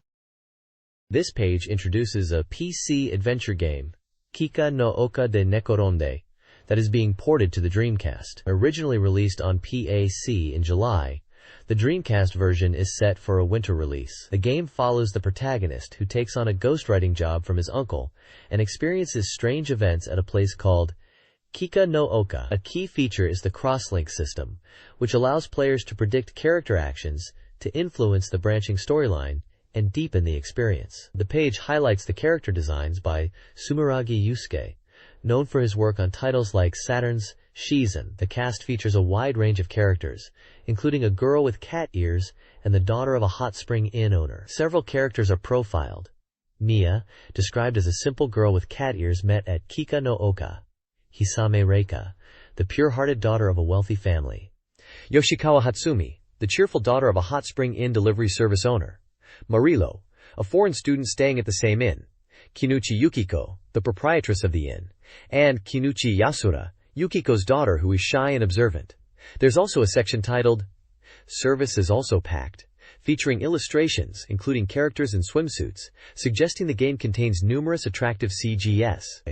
At the bottom there's a guide to the icons used in the magazine, explaining symbols for features like VGA box compatibility, data download/upload, VM compatibility, multiplayer modes, controller types, and broadband adapter support. This page delves into the game system of Prism Heart, a night-raising simulation from Kid. Previously, the focus was on events, but here we get a thorough explanation of how the game plays. You take on the role of Mistelritz, a young man who has come from a rural village to the capital to train to become a knight. He'll spend a year at an inn called Kazaguruma Te, preparing for the triennial swordsmanship tournament. The core loop revolves around weekly training. You schedule your training in 1-week blocks, starting with swordsmanship training, nightly weight training, and physical training. The game emphasizes that consistent repetition is key to improvement, and simply resting won't get you anywhere. The screenshots show the UI, where you manage your character's stats. Beyond weekly training, various weekdays events will occur throughout the year. These can range from training with fellow knights and receiving guidance from the king, to even going on trips. Some events are scheduled, while others are sudden, leading to diverse story progressions. Interestingly, your initial parameters are determined by your responses at the very beginning of the game. Also highlighted is the fact that training alongside a girl can double your training effectiveness, hinting at the importance of character interactions. The page includes several screenshots showcasing the training UI, character stats, town scenes, and dynamic event scenes. Prism Heart emphasizes efficient time management beyond regular training. Holidays, Saturdays, Sundays are crucial. While resting is an option, training, especially with characters, yields significant parameter boosts. Dating is introduced, allowing players to meet and romance girls by navigating the map and making promises. Monthly practice games, consisting of 3 matches, determine rankings tied to character strength. Winning is essential for progression, with ranking up key to meeting characters and advancing towards the night tournament. 2 match classes exist, Wyvern and Pegasus. The limited edition includes a Gaiden disc side story, Sword of a Certain Day, featuring Mistel and Princia, to be played after completing the main game. Screenshots illustrate holiday training, dating locations, practice match results, and character artwork. This page features a strategy guide for the Dreamcast dating adventure game, Tentama First Sunnyside. The guide focuses on the early part of the game, from the prologue up to November 20th, detailing how player choices influence affection levels and ultimately determine the story route for each of the 6 main heroines. It explains the game's mechanics, such as how affection is gained through choices, and provides a quick reference table listing specific dates in the early game, where players have opportunities to raise affection with each girl. The guide also includes instructions on how to interpret the game's diary feature, explaining the symbols used to denote choices, character appearances, affection gains, and important flags that affect the story's progression. A section dedicated to the prologue notes its mandatory nature for the first playthrough and clarifies that choices made during this initial segment primarily affect conversations rather than locking in a route. There's a specific tip regarding childhood friends Chinatsu and Karin, explaining an unusual mechanic where high affection for Karin can potentially lead to Chinatsu's route, and that gaining affection with their mutual friend Takashi is linked to progressing routes for Chinatsu and Mao. The page is illustrated with character portraits and small screenshots showing in-game scenes. This guide details the critical first week, November 1st, -8th, of Tentama First Sunnyside, acting as a diary-style walkthrough. It outlines player choices and their impact on character affection and story progression. Early interactions with Karin and Chinatsu, including a cooking event on November 2nd, are crucial, with food-related choices affecting later dialogue. November 4th highlights the importance of choosing Kuji River Park to advance Karin's route. Interactions with Hatsune and Mao on November 5th also influence future encounters. Bringing Rikabako to the convenience store on November 7th is vital for her route. The guide stresses the significance of correct choices during this period to successfully pursue specific character routes, including affection gains and unlocking event visuals. Screenshots accompany the walkthrough. This guide details key choices in the Tentama First Sunnyside walkthrough from November 10th onwards, focusing on heroine route progression. The Love Report system, introduced on November 10th, requires selecting option 2 to hear descriptions of heroines. Significant events occur on November 11th, Maho Affection Boost, and 12th, Yukika Affection Increase. November 14th offers post-school choices. Choosing Stop By Somewhere is recommended. The Geki Fight 2001 event also affects affection. November 15th is critical for Yukika's route. Choosing the Reunion with Yukika or Apprentice Angel event on this day unlocks subsequent events on the 18th and 19th. The guide utilizes screenshots to illustrate interactions and provide direction for navigating mid-game choices and achieving desired heroine endings. The next page continues the comprehensive walkthrough for Tentama First Sunnyside, picking up from November 16th. This section details crucial choices that determine which heroine's route you pursue and how to trigger specific events and visuals. From November 16th to 18th, various choices for returning home after school are presented, impacting affection levels and event triggers for heroines like Mahiro, Hatsune, Yuika, Chitose, Nanaka, and Rikako. Notably, the choice on November 16th can set a phone flag, essential for events on the 19th, involving Mahiro and Hatsune, or provide visuals for the Apprentice Angels. The guide also references the critical Yuika events from November 15th and how they affect subsequent days. November 19th and 20th are particularly significant, with the path splitting based on whether you obtain the phone flag. The 20th includes an event involving Apprentice Angels, Aoi and Nanaka, attempting to set up Kitose and Mahiro, and a choice here can significantly boost Kitose's affection. The page concludes with a Love Report section,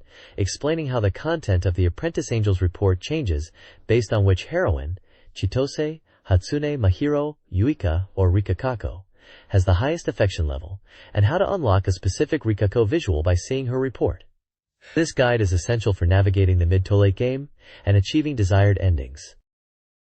This guide provides a walkthrough for achieving the best endings in the Dreamcast game Candy Stripe.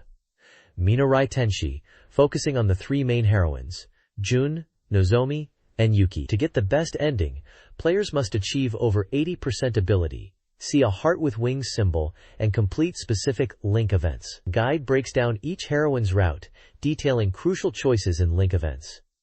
For Jun, the guide highlights decisions related to her health and future. Nozomi's section emphasizes early affection confirmations and correct choices at the Christmas party. Yuki's route centers on supporting her through patient situations and family requests. Each section includes date memo points for scheduling dates and tips for collecting CGS. Screenshots and heroine portraits are included to illustrate key moments within the game.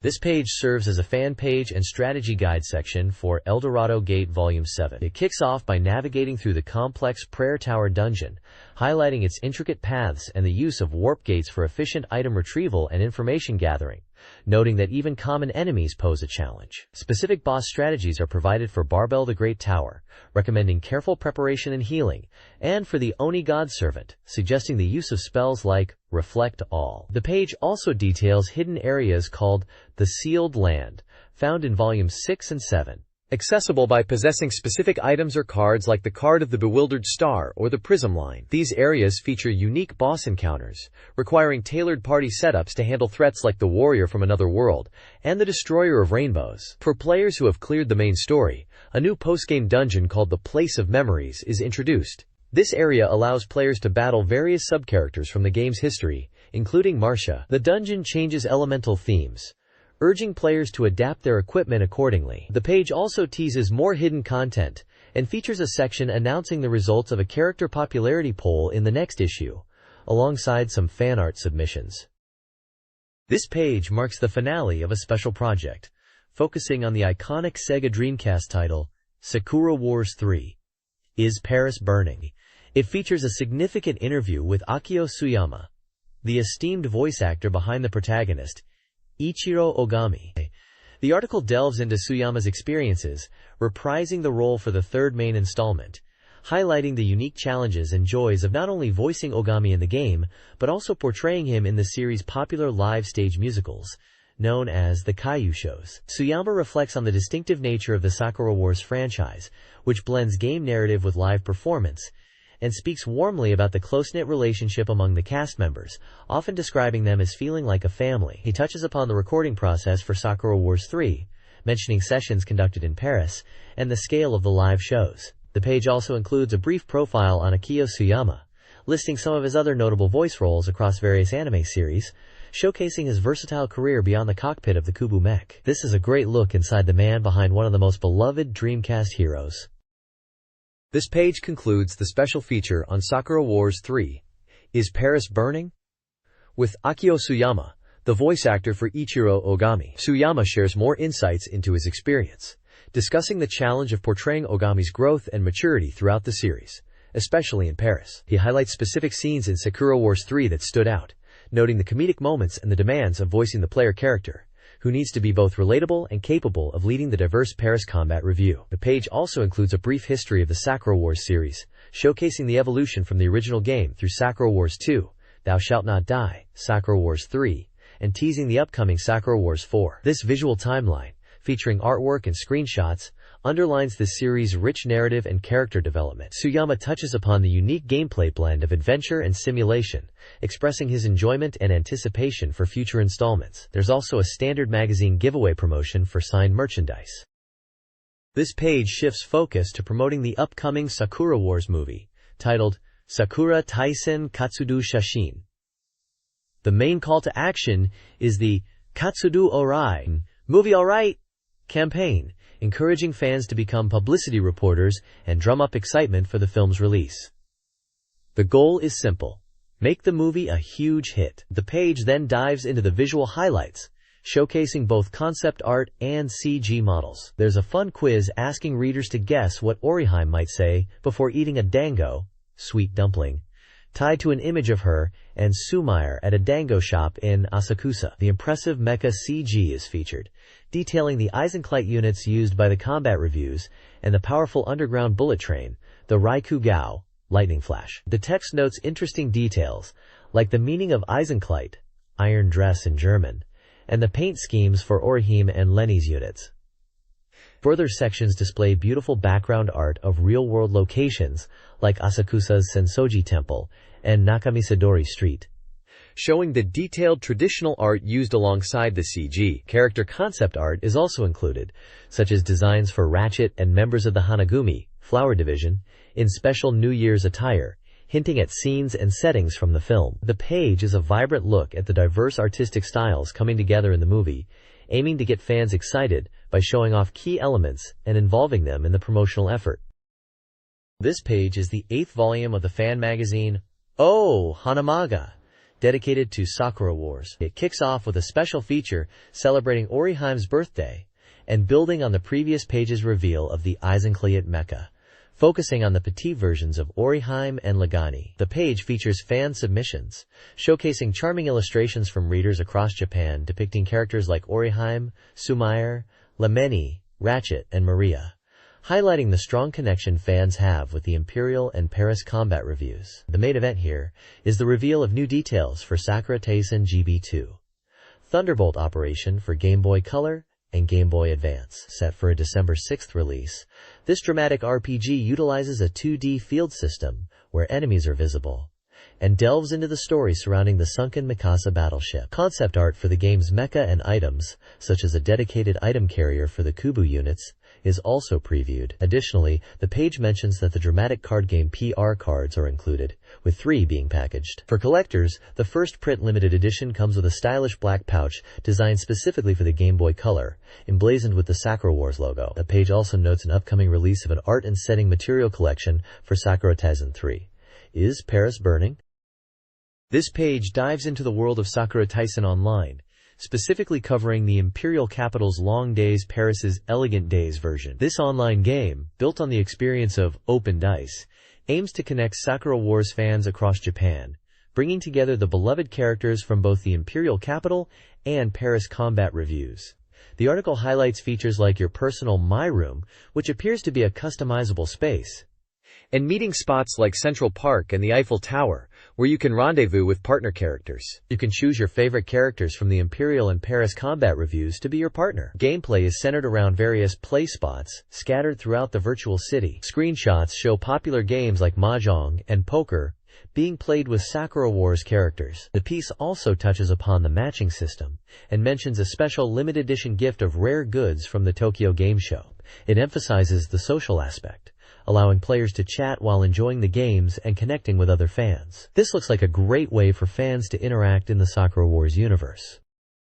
This page takes a deeper dive into the 2 vibrant cities available in Sakura Taisen Online, the Imperial Capital and Paris. The game seamlessly connects these 2 distinct locales, allowing players to travel freely between them to meet up with partners in spots like Central Park. Each city offers unique gaming experiences. In Paris, you'll find Western-style games, with the Arc de Triomphe hosting rounds of Daifugo, Millionaire, and the iconic Eiffel Tower being the spot for poker. Screenshots show characters like Erika and Glycine enjoying these card games. The Imperial Capital, on the other hand, is the hub for traditional Japanese games. Asakusa is the place to play Hanafuda, specifically the Koikoi variant, while Ueno features Mahjong. Sakura and other characters are shown participating in these classic games. The Mahjong section highlights a 3-tiered special attack system, with stronger moves unlocked as a gauge fills, including character-specific abilities like Sumair's. The page features various character illustrations and screenshots, showcasing the gameplay and environments in both cities. Additionally, there's a brief mention of a contest offering limited merchandise from the recent Tokyo Game Show. This page features the latest installment of the Steamworks column, diving into the unique technology powering the Paris Kagekidan in the world of Sakura Taisen. This time, the focus is squarely on the Eclair locomotive, the rapid transport solution for getting Kubu units into the fight. The column explains the challenges faced in quickly deploying the heavy Kubu armor, dismissing options like steam trailers or airships due to speed, readiness, and logistical issues within Paris. The winning strategy? A heavily modified bullet train running through a reinforced underground network. This ingenious method leverages the city's existing subway system for stealth and rapid deployment, promising battlefield readiness within just 15 minutes, anywhere, in Paris. Interestingly, the Eclair's origin story is quite a tale.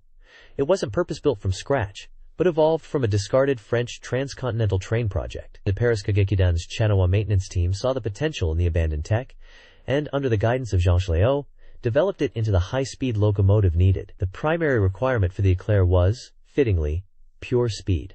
The page also includes a detailed illustration of this impressive steam-powered machine. This Steam Life column delves into the Sakura Taisen universe, specifically examining the rise of indoor steam baths in the imperial capital and the associated water supply challenges. The article, by a former Imperial Heavy Industries engineer, details the transition from public baths to private ones, highlighting the impact on water resources and the city's response with a new water and sewage system. The shift to river sources like the Tama River and the use of steam pumps are mentioned. The page also includes specifications for the EC26 Primo Eclair locomotive. This impressive machine boasts a 32.45 meters length, 7.88 meters height, and top speed of 265 kilometers per hour, powered by dual 3,448 horsepower steam engines. Detailed diagrams explain the locomotive's components, including the coal car, automated cockpit, and high-speed steam turbine. A comic strip, Nyan Nyan Nyan Nyan, featuring cats and a small train, is included as well. This page delves into the King of Fighters 2001, highlighting the game's impressive roster of 40 characters and revealing a list of special move commands. It mentions the game's planned November launch in arcades. The article notes that while many moves are listed, there are hints that not all are revealed, suggesting hidden techniques might exist. The main focus is on the special move lists for various characters. The protagonist team features Karake, who is said to be significantly stronger with new and altered moves, Maxima and Whip, whose performance is expected to be notable, with Whip allowing for trickier offenses. The Japan team is also covered, mentioning Kyo Kusanagi's consistent fighting style with minor changes, while Benimaru Nikaido, Goro Daimon, and Shingo Yabuki are noted to have gained more techniques, bringing Shingo closer to Kyo's level. The detailed tables listing the move inputs for these characters are presented as a guide for players mastering the game. Screenshots show gameplay footage and character art, including Kei and Kula Diamond.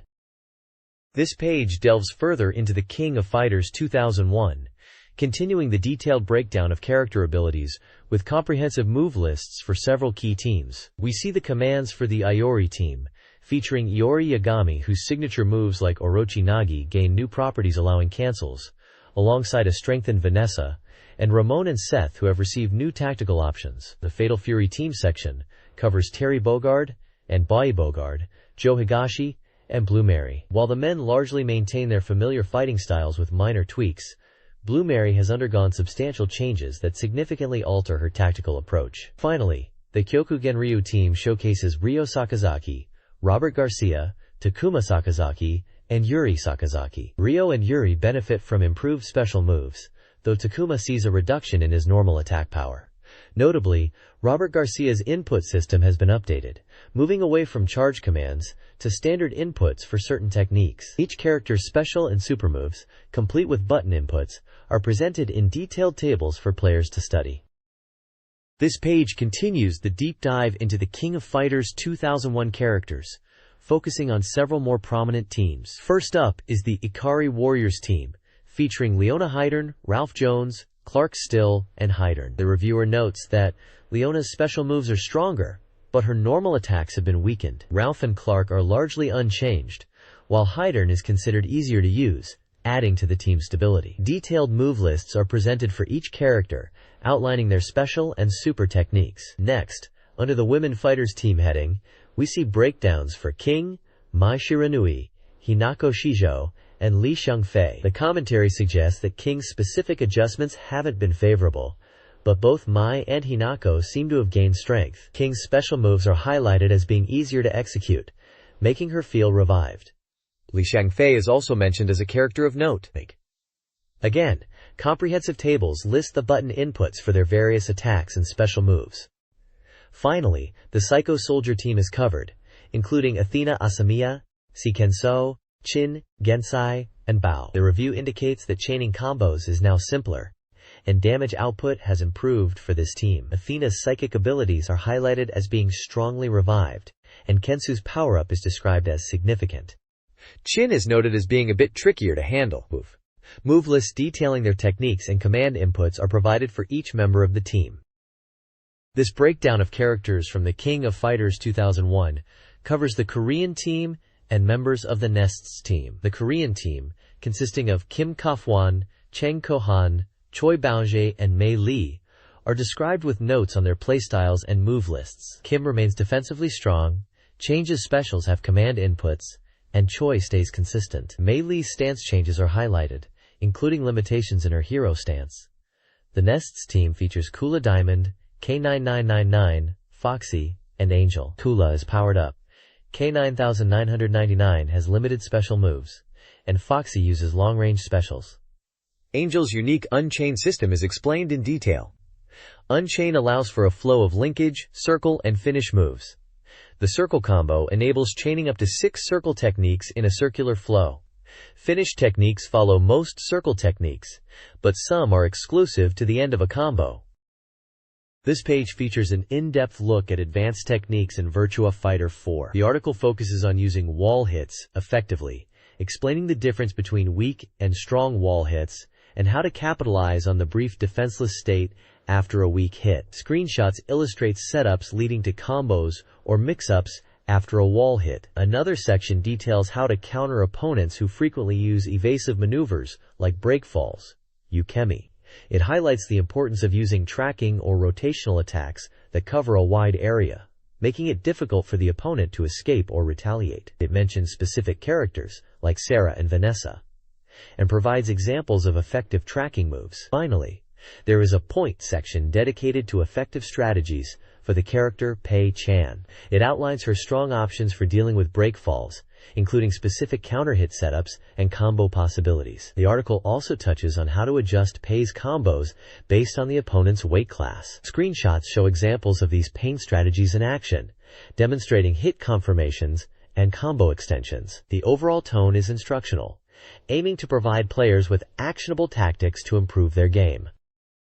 This page continues the advanced strategies for Virtua Fighter 4, providing expert tips to outplay rivals. The article is structured by character, offering key combo sequences and techniques for Lao, Wolf, Jeffrey, Cage, and Vanessa, each illustrated with multiple in-game screenshots. For Lafao, a combo sequence initiated after his specific vertical jump attack is highlighted, demonstrating how to capitalize on the resulting advantageous state. Wolf's section details a rapid middle attack string noted for its speed and effectiveness, particularly as a counter-hit option against certain characters. Jeffrey's part focuses on a special upper attack that can negate specific opponent moves, setting up a powerful follow-up combo. Cage's strategy centers around utilizing his unique cross stance and executing a high-damage combo from this position. Lastly, Vanessa's section explains how to transition into her left hand hold stance after blocking certain attacks, and then perform a devastating throw combo, noting the significant damage potential. These detailed breakdowns provide players with specific, high-level tactics to incorporate into their gameplay. This page delves into the extensive color customization options available in Virtua Fighter 4, specifically highlighting how players can unlock new palettes by progressing through the game's ranking system, all the way up to the formidable Hahao rank. The article explains that the VF.net service allows for these detailed changes, enabling players to alter specific parts of their character's outfits. It provides practical advice, such as remembering which parts you've customized, as rank advancements automatically apply new colors, potentially overwriting your settings. The game warns that colors earned at a specific rank are lost if you are demoted, emphasizing the competitive nature of maintaining your progress. The page showcases the color variations for Akira, Pi, and Lao at various ranks, from default up to Hao. It notes that Akira's 2P colors offer unique line detailing for better coordination. Pai's customization options are surprisingly extensive, with 1C changing embroidery and 2P significantly altering the sash. Lao's 2P changes are subtle, described almost like a spot the difference game, but his 1P colors provide rich band and embroidery options. This visual guide demonstrates the breadth of customization available as players climb the ranks. This page continues the exploration of the extensive color customization options available in Virtua Fighter 4, unlocked by advancing through the ranks in VF.net. It showcases the visual variations for several characters at different ranks, from default up to the highest Hao rank. The page presents color palettes for Wolf Hawkfield, highlighting his diverse pant colors and suggesting combining them with items like tattoos. Jeffrey McWild is noted for having surprisingly varied options, with 1P focusing on pants and 2P offering rich variations for the waist and shoes, recommending tattoos for other areas. Kagemaru is described as surprisingly colorful despite being a ninja, with easy coordination, and his silver-white 10th Dan color is praised. Sarah Bryant's section suggests using the 2P side for color coordination due to larger areas of color, with black variations being recommended. Finally, Jackie Bryant is discussed, noting that his 1P side actually boasts richer color variations, even though 2P is popular, suggesting 1P might be cooler when considering the breadth of options. The visual examples across the ranks demonstrate the breadth of customization depth available to players as they climb the ladder. This page continues exploring the vibrant color customization options available in Virtua Fighter 4 as you climb the ranks in VF.net. It showcases the visual progression for several more characters. We see the extensive color palettes for Shundai, noting that the 2P side offers particularly unexpected and enjoyable coordination possibilities. Lion Rafale's section highlights how his initial simple colors can be combined for surprisingly varied looks, suggesting customizing with his jacket and shoes. Ale Umeno Koji is presented with a wide array of rich colors for both 1P and 2P sides, making coordination fun, and the reviewer specifically calls out her black Harank color as incredibly cool. Li-Fi is discussed with a comment that he's unexpectedly cool and basic, featuring many cool base color patterns, with the 10th Dan color being a recommended option. Finally, Vanessa Lewis is shown, with the text emphasizing that the goal is to achieve the golden hair, stating this item is highly effective and a must-get. The page visually demonstrates the depth of customization, displaying each character's appearance from the default look all the way up to the prestigious Hao rank across both player sides. This page dives further into the world of VF.net, highlighting player rankings and rare items. It reports that King Kisaragi is dominating the individual rankings, achieving impressive win counts like over 90 wins in 100-man Kumite, solidifying his position at the top. In the team rankings, Demon Family has reclaimed the #1 spot. The win streak rankings are also covered, noting several players have achieved 100 win streaks, although there are rumors of self-made streaks. The page also features a character spotlight, showcasing Jeffrey McWild, sporting a striking afro hairstyle. This bewitching afro equipment is described as giving Jeffrey a completely different look, and is speculated to be a rare item, possibly linked to the collection of the 7 mysterious orbs.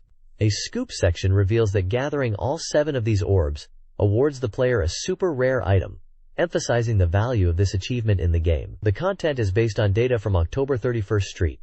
Looking ahead, the next installment will feature a Q&A session addressing players' questions about VF.net. This page showcases items for game and hobby fans under the banner of Akasaka Galekido. Featured are several impressive figures and model kits. First up is an action figure of Spicine FDNA, side from Cybertroopers Virtualon, praised for its detailed sculpting and articulation that captures the wrathful Curse Annihilation machine.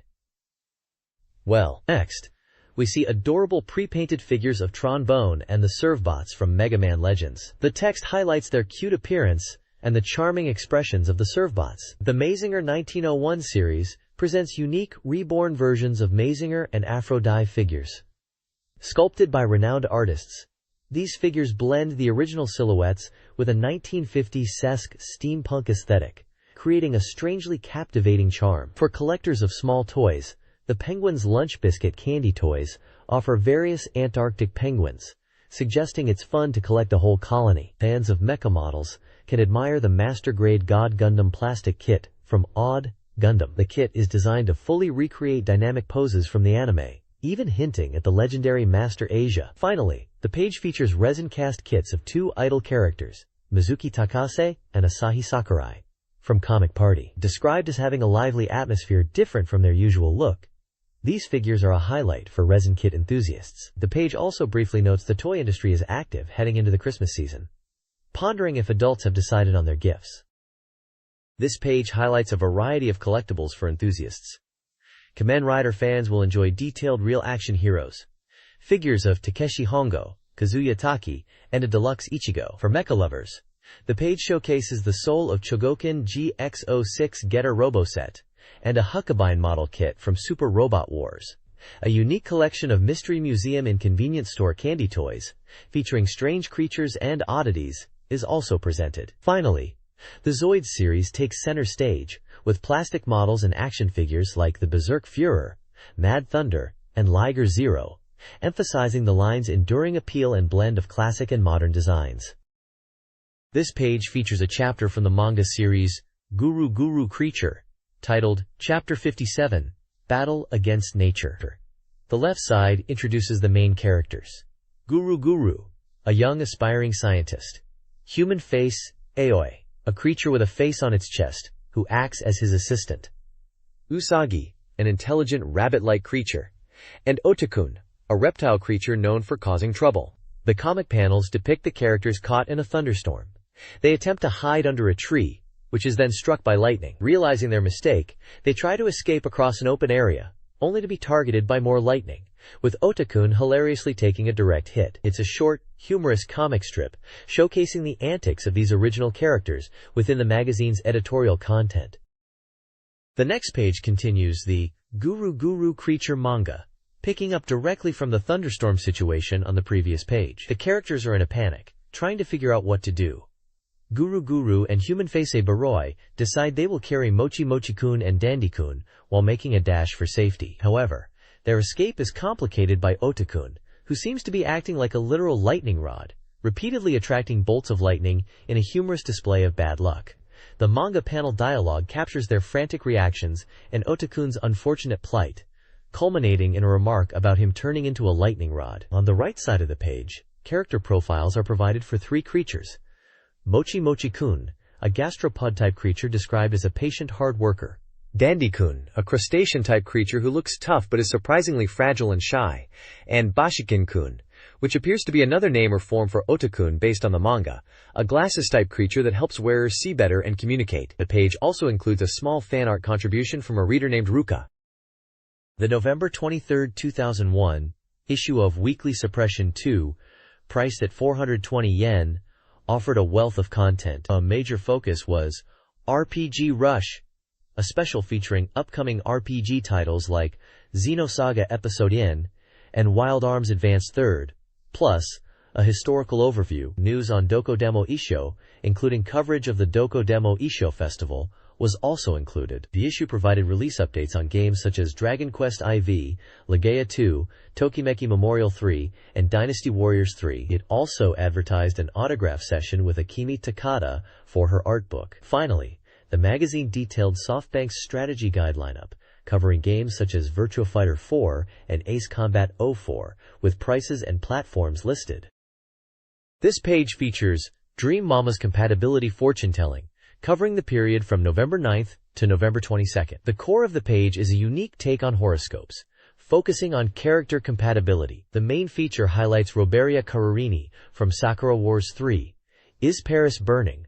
Quote, born on November 13th, suggesting that for the reader, winter is a season for love, and their fated partner is someone they might even find annoying. The page also provides compatibility readings, stating the best match is an Aries female, and the worst is a Capricorn male. Below this, the page dedicates space to each of the 12 zodiac signs, offering fortune readings broken down for male and female individuals, complete with lucky colors and items. Each sign also includes a visual chart, indicating fortune levels across categories like money, health, love, work, and play, using a simple icon key at the bottom. It's a fun, game-centric way to look at daily fortunes.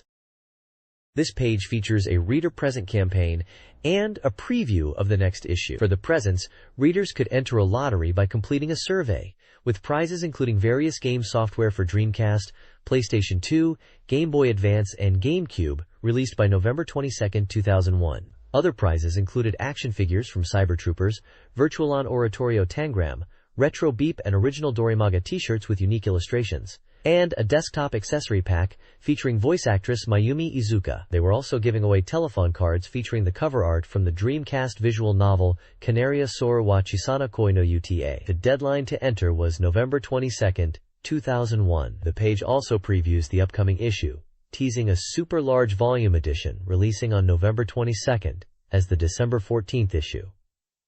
Highlights included a special talk about the Sakura Wars movie, features on GameCube Magazine Volume 3, and the hugely popular Super Smash Bros. Melee. They also promised a big feature on NEC Interchannel titles, and a comprehensive look at the year-end and New Year game lineup across all major consoles, mentioning titles like Metal Gear Solid 2, Sons of Liberty, Final Fantasy XI, Dead or Alive 3, the Dreamcast title Mystery Dungeon, Shiren the Wanderer Gaiden, Swordswoman Asuka arrives, and Sakura Wars Online, alongside arcade hits like Virtualon Force and Virtua Fighter 4. There's even a small tease for a new game to be revealed in that issue.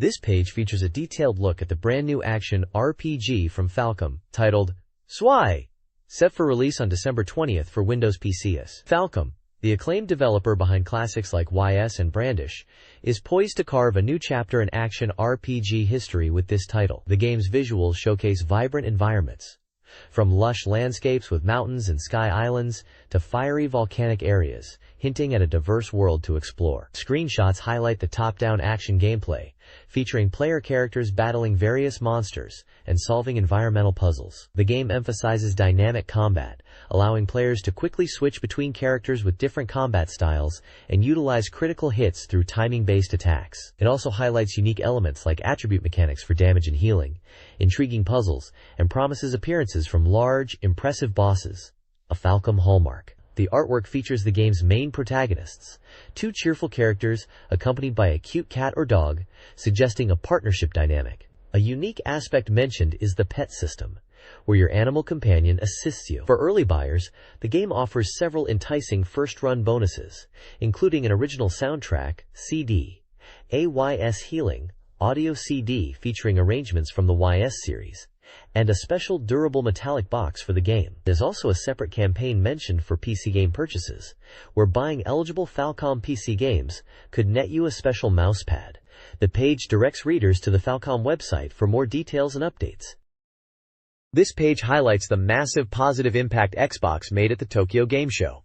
The console drew big crowds, and attendees were clearly impressed. Quotes from showgoers expressed their excitement, praising the realism of the graphics and movement, stating they were surprised games could look so good. One visitor was so keen to try the over 20 titles on display that they attended for 2 days. The speed was another major talking point, with one person noting the loading times were abnormally short. The sheer scale of the booth, featuring 148 demo machines, conveyed a sense of seriousness and commitment. Attendees are eagerly anticipating the release, asking when they can pre-order. The built-in hard disk was also a welcome feature, eliminating the need to buy extra memory units, which a 30-year-old bank employee specifically appreciated. The images show the bustling Xbox booth floor, packed with people trying out games. There are screenshots showing gameplay, including visuals that look like the unique character design from Oddworld Munch's Odyssey, and a character from a fighting game, likely one of the Xbox launch titles like Dead or Alive 3, known for its impressive visuals at the time. The page serves as a big thank you to those who attended, and promises that the excitement is coming soon for everyone, stating the Japanese release date of February 22, 2002.